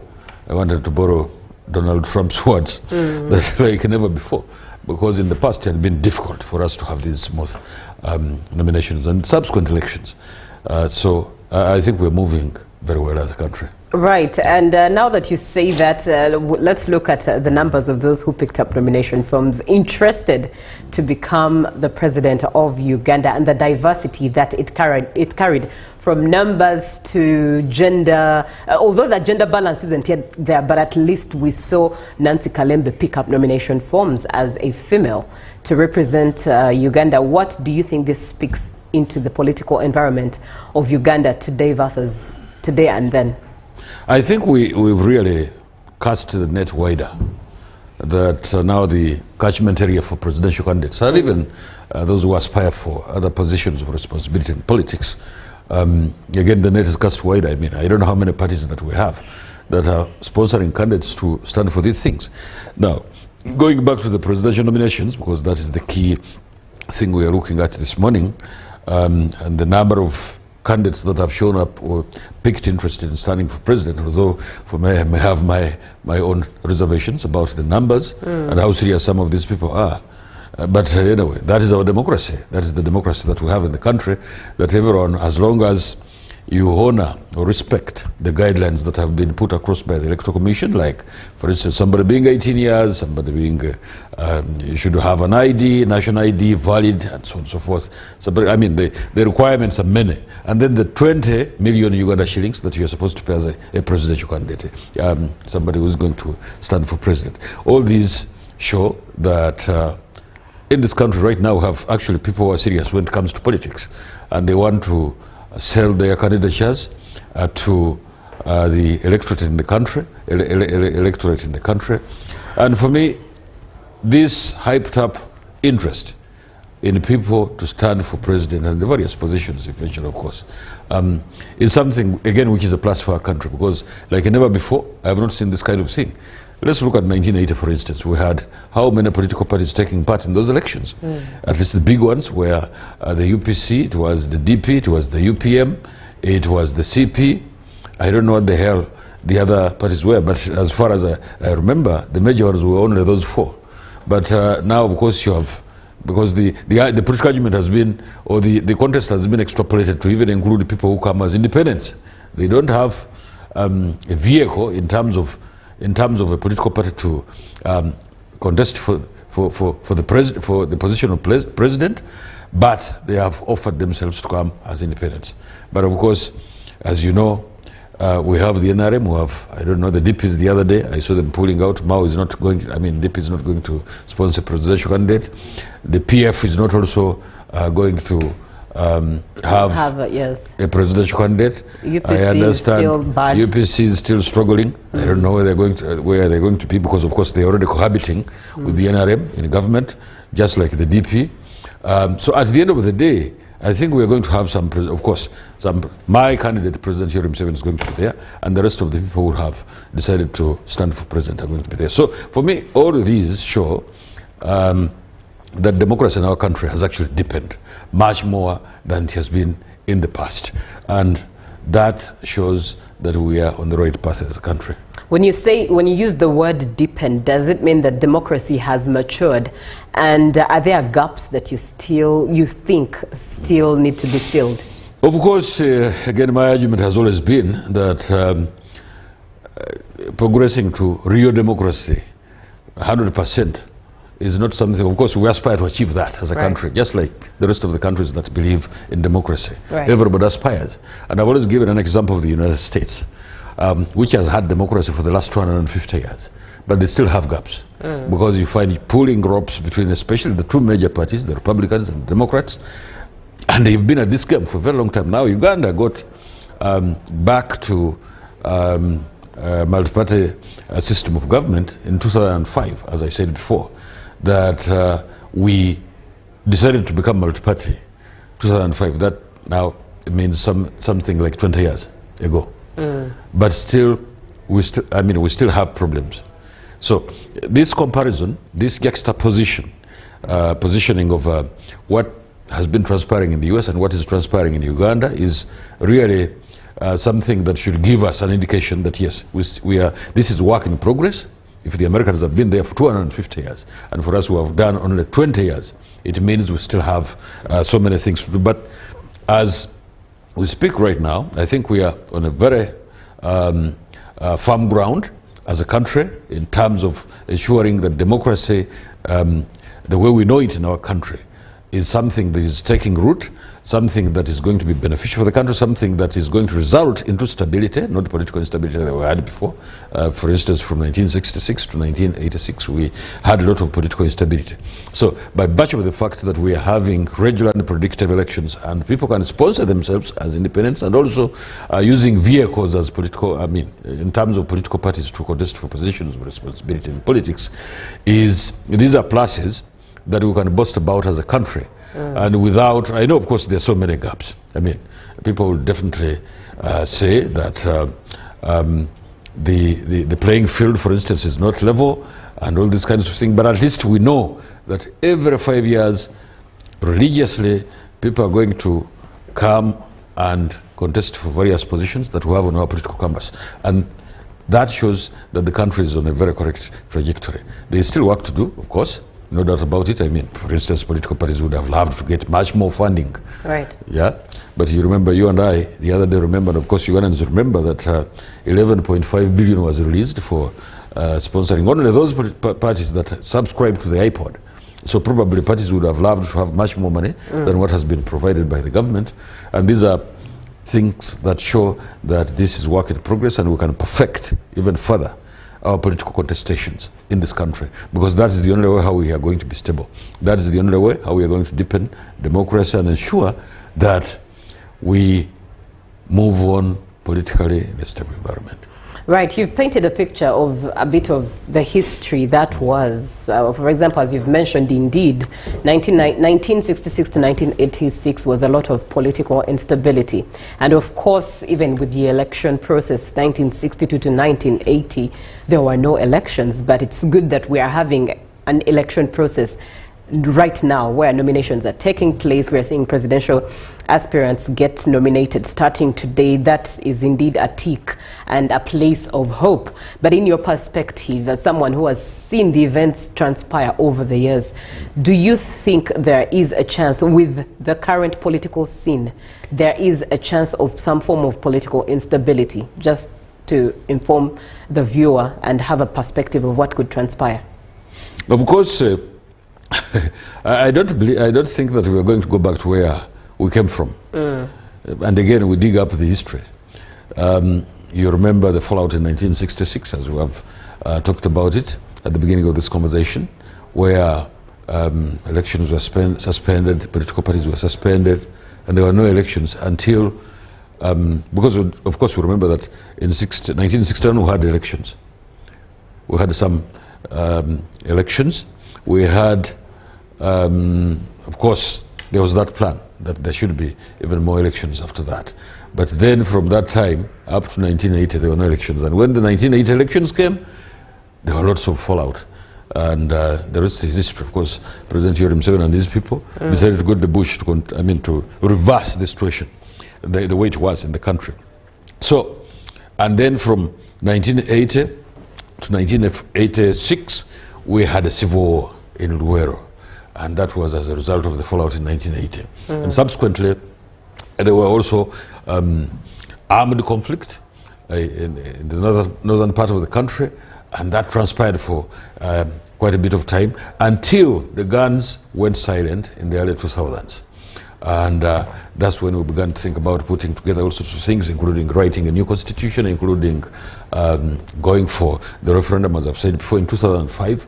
And then we had a multi-party system, because you remember between 1986 to 2005, we were being governed under the movement system. And so parties couldn't sponsor either presidential candidates or MPs and local council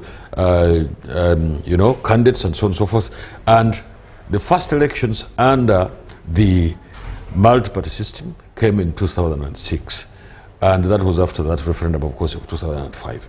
And since that time, we have been having elections after 5 years.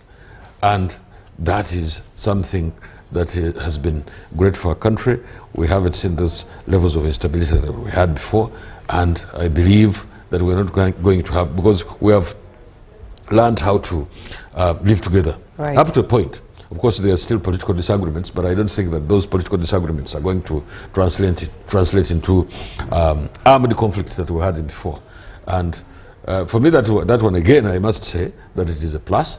And it is because I think we have had this president for a very long time, President Yoweri Museveni, whose security credentials cannot be in doubt. Because the rest of the people who were there after him, before him, couldn't measure up to the job. And so we had coups, we had takeovers, and so on. There was, for instance, in 1966, there was a crisis that pitted the KY and the UPC, and eventually, of course, the government collapsed in 1971 during that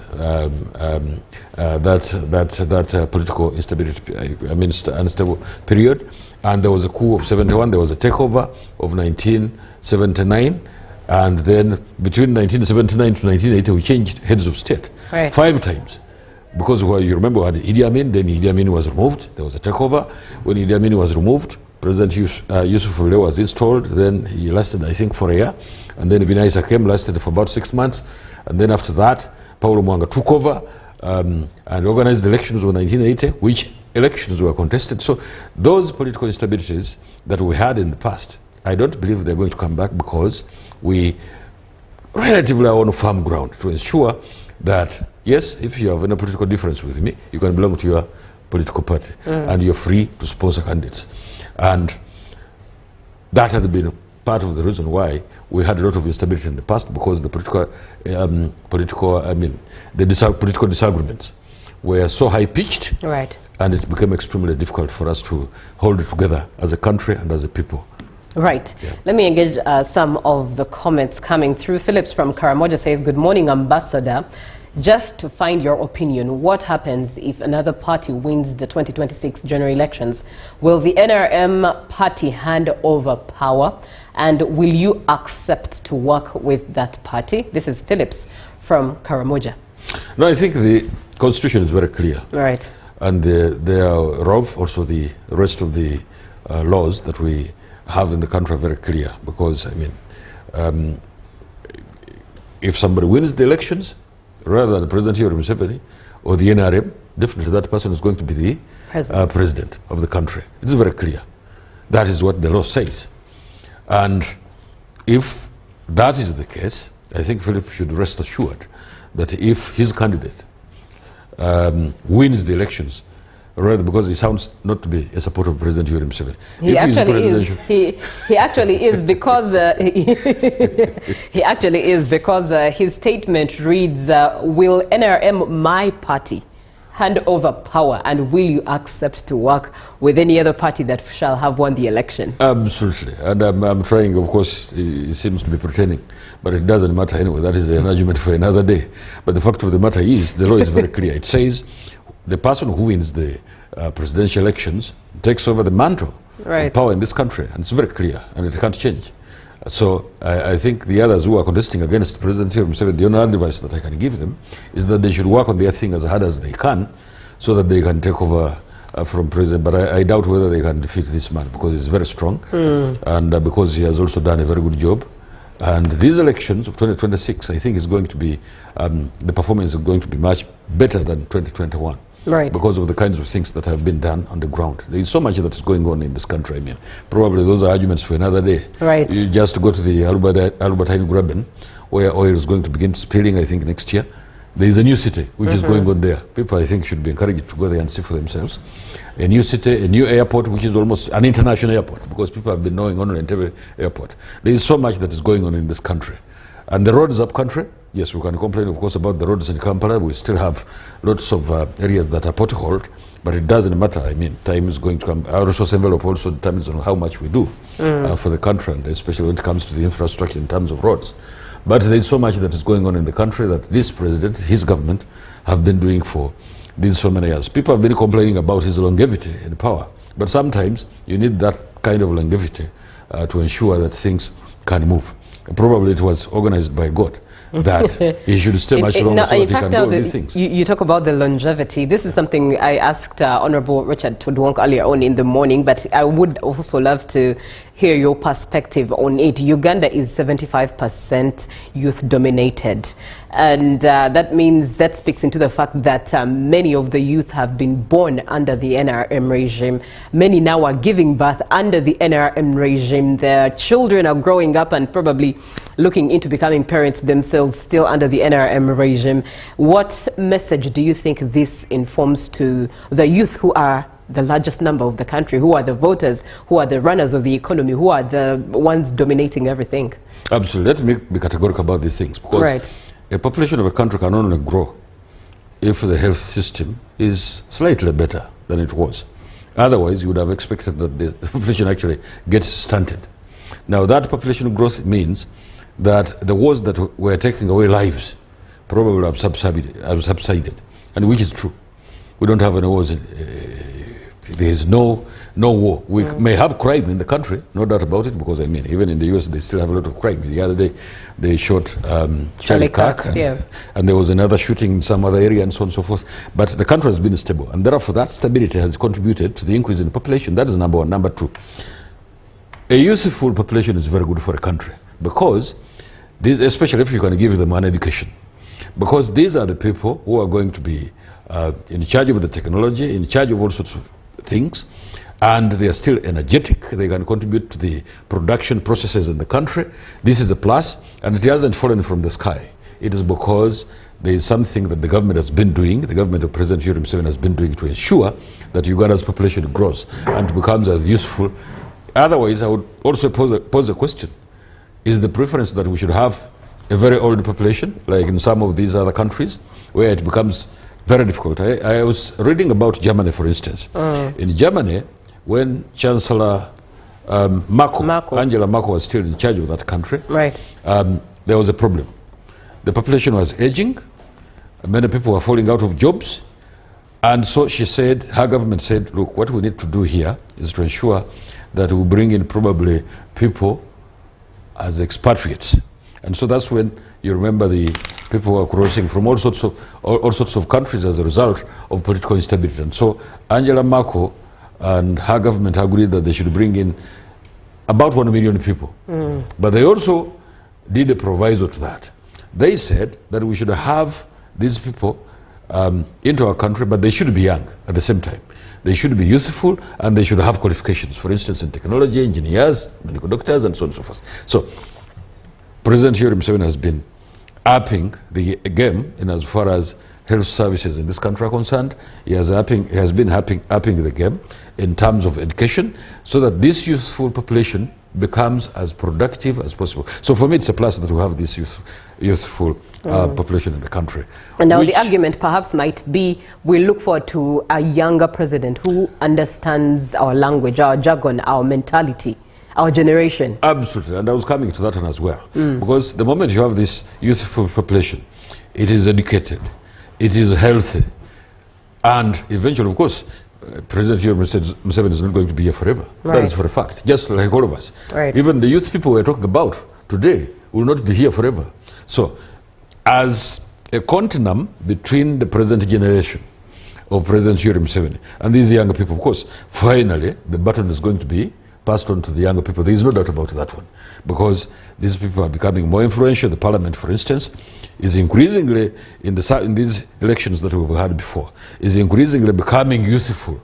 That shows that we are moving towards a very youthful leadership in this country. There is no doubt about it. This is for a fact. We can't run away from it. But then it has to be organized. You know, it's just one thing to say that the youth should take over the country. Yeah, it sounds nice. Of course, they are now a majority, 70%, as you intimated at the beginning of this conversation. But it should be orderly so that we don't go back into instabilities. And I have no doubt in my mind that these people are equal to the job, and eventually, of course, they will be in charge of the country. Right. Now, let's look at the Electoral Commission. How would you evaluate the Commission's role in handling the nomination process? Over the past few weeks, we've obviously had parties like NUP complain that the Electoral Commission was probably one-sided or was being unfair when they cited the fact that NUP had lesser signatures than required. And the Electoral Commission both obviously fired back by saying that NUP should stop politicizing these matters. And yesterday we had the spokesperson also speaking to the facts of the matter as to how the regulations apply and how they should apply to every candidate. But of course, over the years, we've also had the citizens have this particular saying on ground that what if the Electoral Commission is one-sided? But in your perspective, how are you viewing its handling of the process thus far? I'm very happy about my country at the moment because we have laws. We are trying as much as possible to be religious when it comes to respecting laws. And the EC, the way we have it at the moment in the country, is also whatever operations they're having, whatever piece of job they're doing is guided by the law. If they say that per district you're supposed to bring 100 signatures, and these have to be bona fide Ugandans, 18 plus years, national IDs, as I've said, there are requirements that are spelled out in the law and also in the guidelines to ensure that these things are done in accordance with the law. And that's what the Electoral Commission is trying to do. So if the NUP and the others are complaining, and I've been hearing about it, because NUP has been complaining about everything. I've never seen them not complain about things the way being done, especially political things in the country. They will always complain about something. But eventually, of course, quite a number of them quietly will admit that quite a number of things are going in the right way. And so things the Electoral Commission is doing to ensure that we have a smooth election next year, 2026, are being done in accordance with the law. The law says get 100 signatures, and I saw them running all over the place the other day, and to try and increase these signatures, because they didn't have them, that is for a fact. So they rushed just to showbiz, and they took lists that were not complete.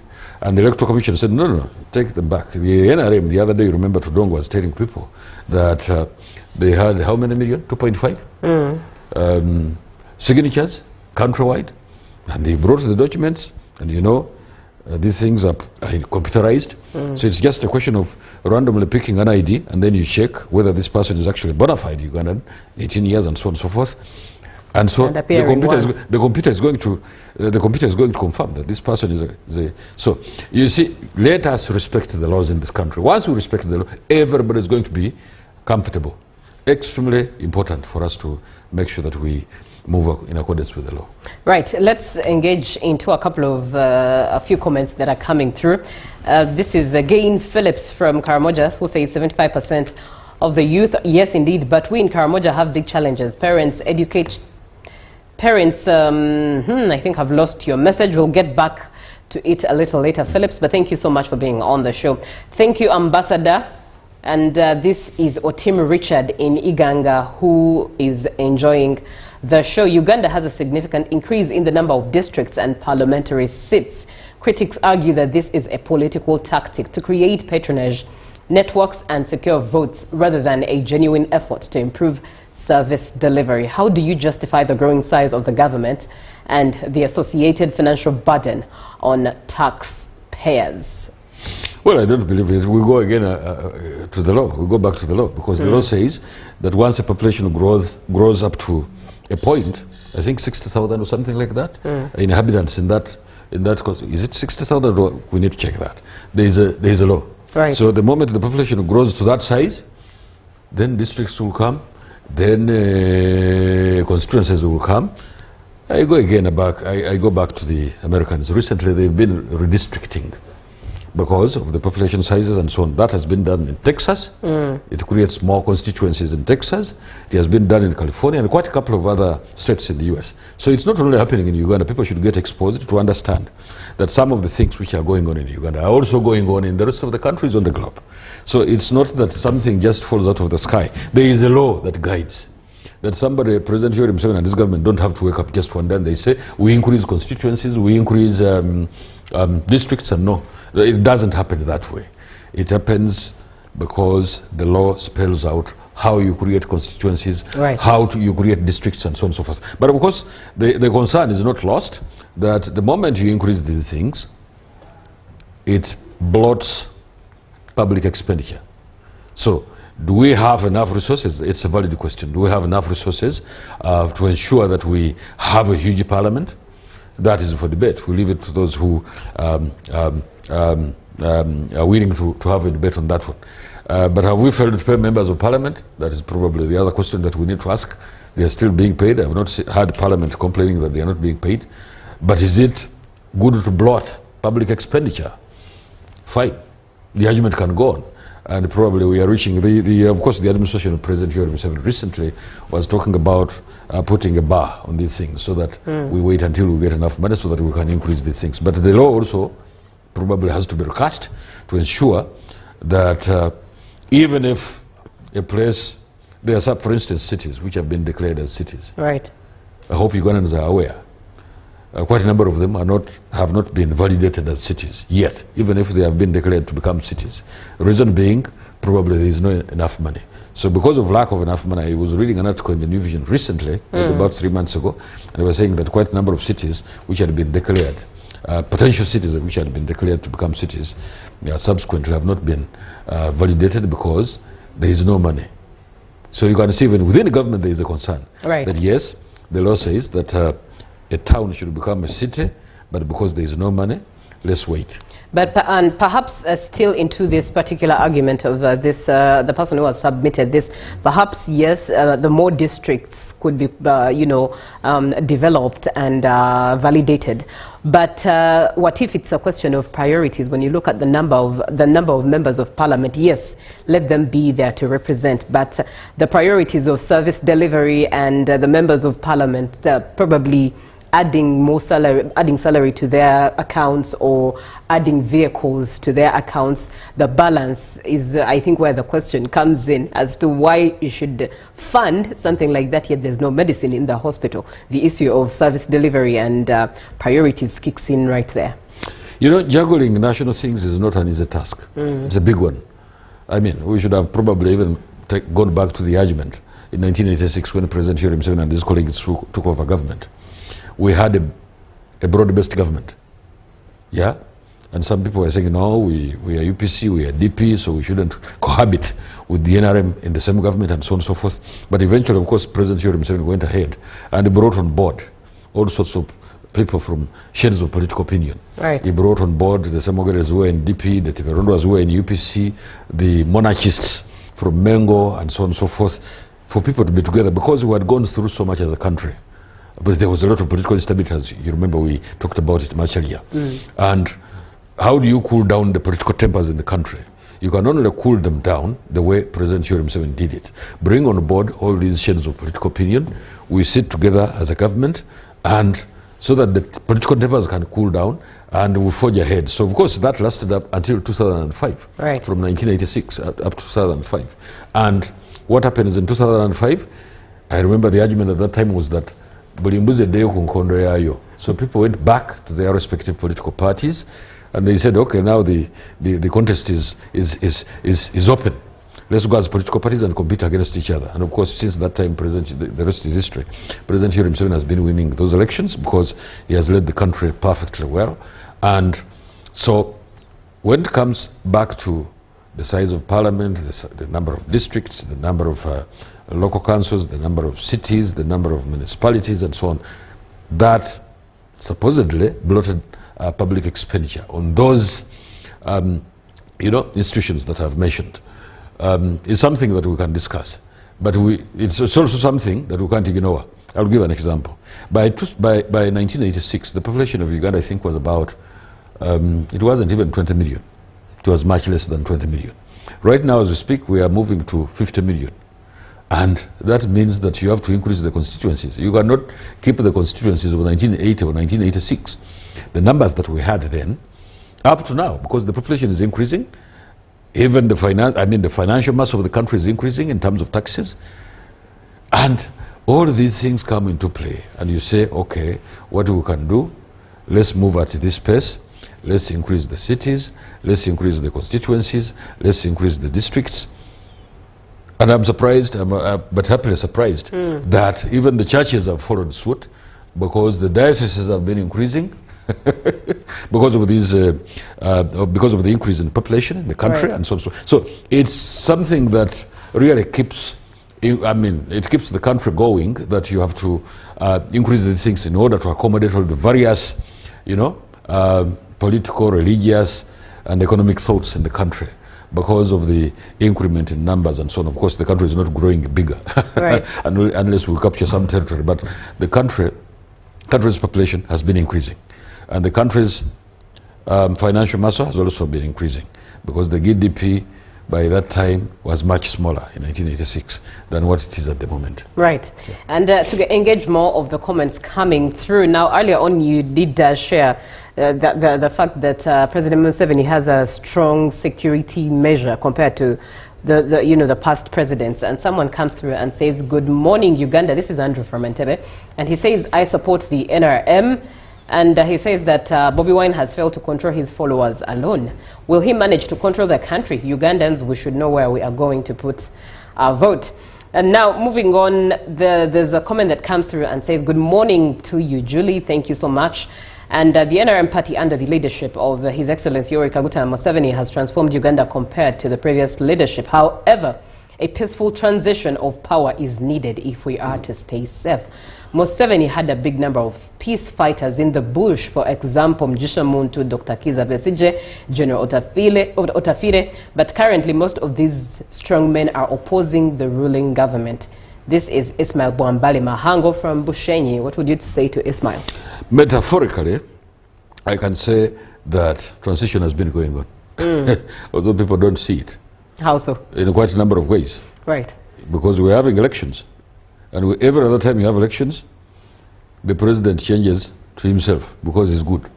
That's why people say, no, we prefer this man, President Yoweri Museveni, to continue. The transition in many cases, especially people from the opposition would aspire to have in this country, is to move from President Yoweri Museveni, and they should make that distinction very clear, and probably up their game so that they can change the trajectory of things in terms of leadership in the country.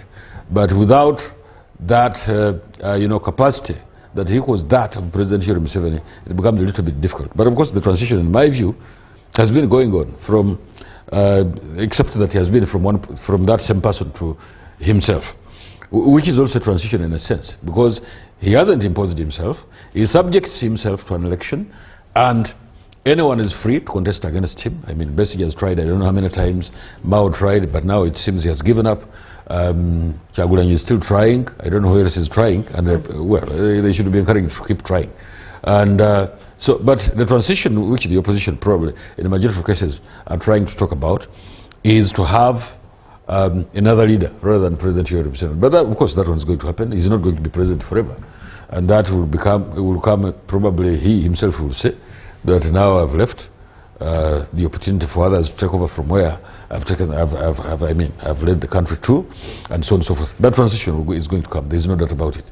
But as of now, for us, this sharpshooter called the President Yoweri Museveni is being brought back in 2026, and he's going still to lead the country that way. So, transition or not transition, we can ask a few questions. Isn't the country stable? It is stable. Are we not making economic progress? We are making economic progress. Are people not free to take part in these elections? They are free to take part in these elections. Are they strong enough to challenge President Yoweri Museveni and win the electorate over? I wish them the best. Absolutely. Because that's the only way. Otherwise, the alternative to having elections is to go back to armed conflict. So what is the preference? A majority of Ugandans are saying, no, we can't go back to armed conflict as a way of changing government. We can only change government by going through elections. And the majority of people in this country, there is always that silent majority in the country that thinks that the only way of ensuring that we move as a country in a political environment that is stable is to have elections. Right. Speaking of course, the inclusivity and how free people are to participate in the general elections, we indeed, as you saw, and which reservations you hold, the number of people who picked up nomination forms to contest as presidents for Uganda, many of whom were so young as Essex Varkists, age 20, probably 19. In your perspective, what's your take on the rising interest of young people when it comes to presidential leadership and the political field altogether? Absolutely. It's really something that is good, because otherwise the alternative is to have a docile population of young people who don't care about what happens in the government. But it's good that people are having interest in the leadership of this country. And that also puts a burden on those who are in the government to ensure that they respond to the aspirations of these young people. Because you're talking about 75% of the people in this country being young. Now, the rest of us probably are the other 25. So, between the two groups, the pressures from the younger people are going to be much more the pressures of the younger people on government, or the demands of the younger people on government are going to be much more from the younger people rather than the other 25 of the population of this country. And therefore, that means, and that's why President Yoweri Museveni, for instance, and I want to believe that in Kampala here, President Yoweri Museveni is going to perform much better than in 2021, because I have seen activities on the ground by the president that show that he has a lot of interest in these young people, helping them to have an employment, helping them to have an income, helping them to be progressive, helping them to be productive, not just idling on the streets of this city and the rest of the places in the country. I have seen that interest myself. It would have been different if I hadn't seen, but I am seeing a lot of interest that this president, by giving forming circles and giving them seed money to start businesses and so on, so that everybody in this country can become productive. Did you know that ever since, for instance, the PDM intervention was introduced by President Yoweri Museveni's government? Of course, there has been corruption. People have been stealing that money, and quite a number of people have been arrested. But ever since the PDM, for instance, was introduced, there is no hunger in this country. We have now enough food. That is answered. Now, the subsequent thing should be that after this, after these bumper harvests that we've been having in the country as a result of having PDM intervention, how do we then sell? Because we have hunger all around us as a country. The Congolese want food, the Sudanese want food, the Rwandese want food, the Burundians want food, even the Kenyans, by the way, even Tanzanians want food. And we have this, and this country can be a food basket in the region. So the PDM, in my view, is something that is very important in as far as ensuring that people have enough food, ensuring that the rest of the food that is produced, or should I say cash crops that are produced, or even animals that we graze, maybe goats and cows and so on and so forth, can be sold in the rest of the region. And we are making really a fortune in the DRC. The other day, President Yoweri Museveni, for instance, was constructing roads in the eastern part of the DRC, and people were laughing, especially from the opposition, that why is this man bothered about construction of roads in the DRC? But it's because we have a market there. We are selling a lot of things, and you cannot sell those things there if you don't have these roads. The Belgians, when they were still in that country, when they were still in control of that country, in the DRC, they made sure that the eastern part of that country is only for extraction of minerals, to their benefit, the Belgians in Europe, to their diamonds, the gold, and so on and so forth. And they bothered not to put up roads in that part of the world, that part of that country. But Museveni says no, because there is that market which we are looking at, let's put their roads so that we can say, and we're making fortune. The last time I checked, I think we had made over $100 million US from the DRC as a result of selling food there. The same with Sudan, the same with Rwanda, the same with Kenya, the same with Tanzania, the same with Burundi, and so on and so forth. And the arrangements that we have even on the African continent can provide a very good, market area where we can sell most of these things. There is the COMESA, there is the African Community, there is the AU trade union area, and so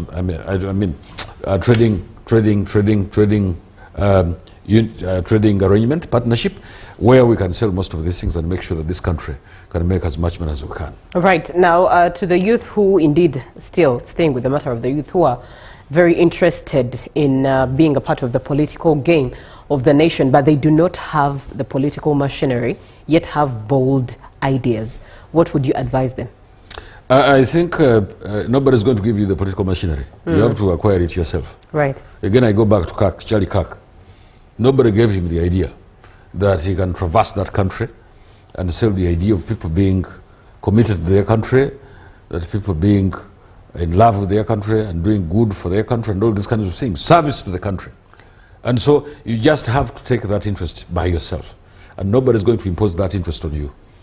You yourself as a younger person must have a lot of interest in your country, and you say, what should be my contribution? I don't want to go into the remarks of Kennedy, who was president of the US. So you don't ask what your country is going to give you.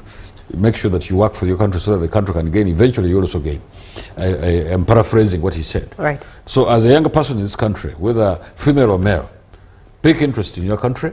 Make sure that you participate in most of the activities that the government puts across it. Doesn't sometimes even matter whether you're NRM or not. Across the political spectrum, just take interest in your country. Make sure you work for it. And so the political interest, nobody's going to tell you, oh my dear, can you have political interest in your country? No, you should have it yourself. Some of us, that's what we've been doing for years. Picked the interest when I was at university to be in politics. I had planned to go for elective politics, but I didn't, as a young person from university and so on and so forth. But nobody came to tell me that I have an interest in politics. So the young people in this country must take it upon themselves to make sure that they pick a lot of interest in their country and ask themselves what they can contribute. Right. Yeah. Now, let's begin to wrap this conversation, but a lot of comments are coming through. Hopefully we're able to speak into all of them. But someone comes through and says the NRM has been praised for bringing stability and some economic growth, but there are still significant economic challenges, particularly high youth unemployment, estimated at over 60%. What is the NRM's long-term strategy to create meaningful jobs for the burgeoning youth population? Number two, despite efforts to fight corruption, how has the NRM failed to curb grand corruption and the embezzlement of public funds, and what new measures will be implemented to ensure accountability and transparency? Absolutely. Unemployment, corruption, very two important subjects. I will start with unemployment because there have been quite a number of interventions by the government to make sure that there is enough employment, or at least 60% employment for everybody in the country, as long as you are able-bodied. Right. Now, those kinds of things have been addressed by quite a number of interventions by the government. I mean, you can start with the PDM, which is most recent. There was quite a number of other interventions before that, for purposes of ensuring that there is employment for everybody in this country. I'm not aware of a government that has moved as much as it has, more than the NRM, in terms of trying to create employment. The factories that have been opened, the industries that have been opened, the investments that we have been working, of course, abroad. And I remember when I was still in China, I don't know how many companies we brought. Most of these companies which are doing road construction, and there are quite a number of other investments that have been done in this country. You can talk about what's happening in Kapeka. They are now making tires and so on. So you can talk about what's happening in Mbale. You can talk about quite a number of other investments. And the idea was that we should have those kinds of investments, 20 of them countrywide. And that's what we were doing. We were working on when I was still in China at the Uganda embassy, to make sure that we bring as many investments. And I'm not aware of a government that has really been bent on ensuring that we have enough investment in this country as possible, so that employment can be supplied to as many people in this country as possible. And I think the sky is the limit as to what. And of course, we are now waiting for the manifesto, the new manifesto, 2026, 2031. That new manifesto definitely is going to be, I'm sure, more than 100% sure, that the answers to the current levels of unemployment are going to be found in that new manifesto. They will soon launch it after nominations. I think probably in a week or two. Right. That will be addressed, so that we begin to point fingers exactly where the government plans to intervene to make sure that employment increases. Now, the corruption, again, I'm not aware of a government that has really tried to fight corruption like this one of the government of President Yoweri Museveni. You remember the establishment of the Inspectorate of Government? It was never there before President Yoweri Museveni took government, and that is one of them. And then the Anti-Corruption Court is also in existence. It was established during Museveni's time. Strengthening the CID, again, it has been done by, people should visit the CID in Kibuli and see how it looks like these days. And quite a number of other interventions. I'm not aware of a government that has put in place an infrastructure that combats, even in the State House itself, the anti-corruption unit of Brigadier Isoke, is it Isoke? Yeah, my OB, we were together at whole level. And he was about 3 years ahead of me. But so that infrastructure is extremely important, and nobody should ignore it. And when it comes to the new manifesto, again, we're going to see a commitment by President Yoweri Museveni to ensure that corruption is combated as much as they can. Right. Somebody comes through and says that, I thank you for the show, but on ground everywhere you go, people are talking about a protest vote. What would you say to this person? There are always people who are pessimists, especially when the political environment hots up, and I wish them luck. Right. For me, what I can see on the ground is that people are prepared to go and vote for President Yoweri Museveni, and that is a granted. All right.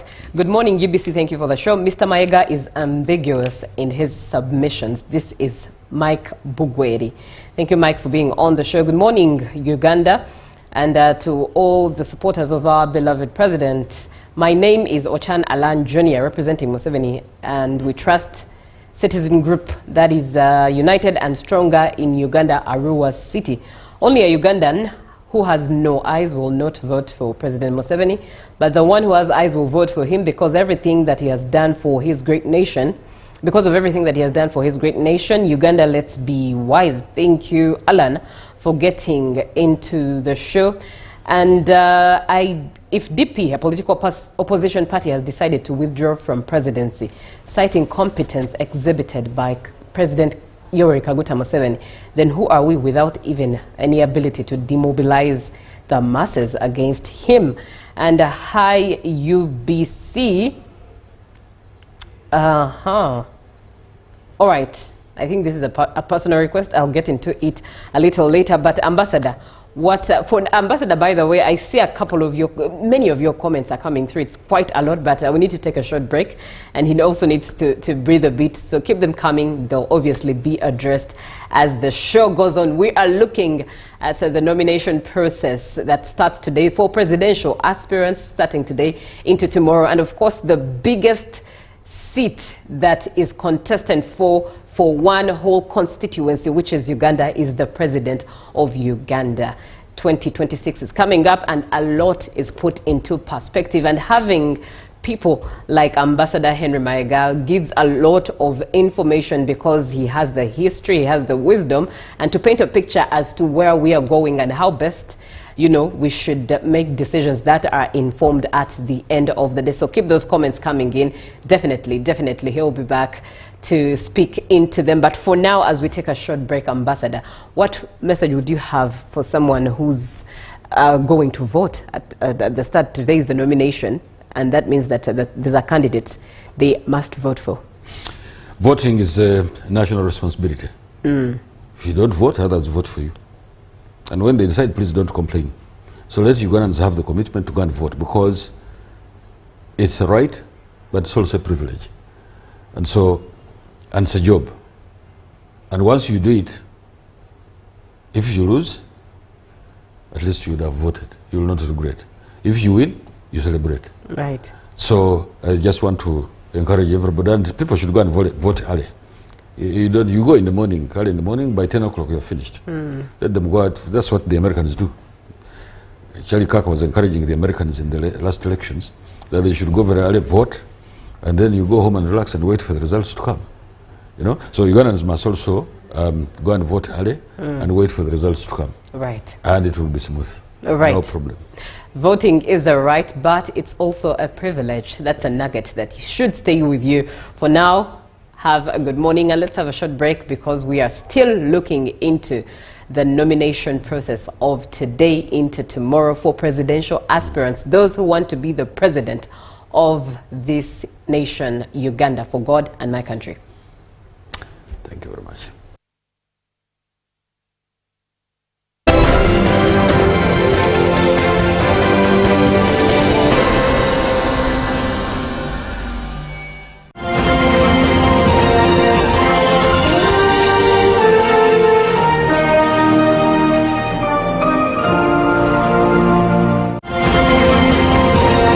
Live from UPC Studios in Kampala, this is Good Morning Uganda. Every Wednesday, live in our studios in the heart of Kampala. We have to change the political culture in this country, really.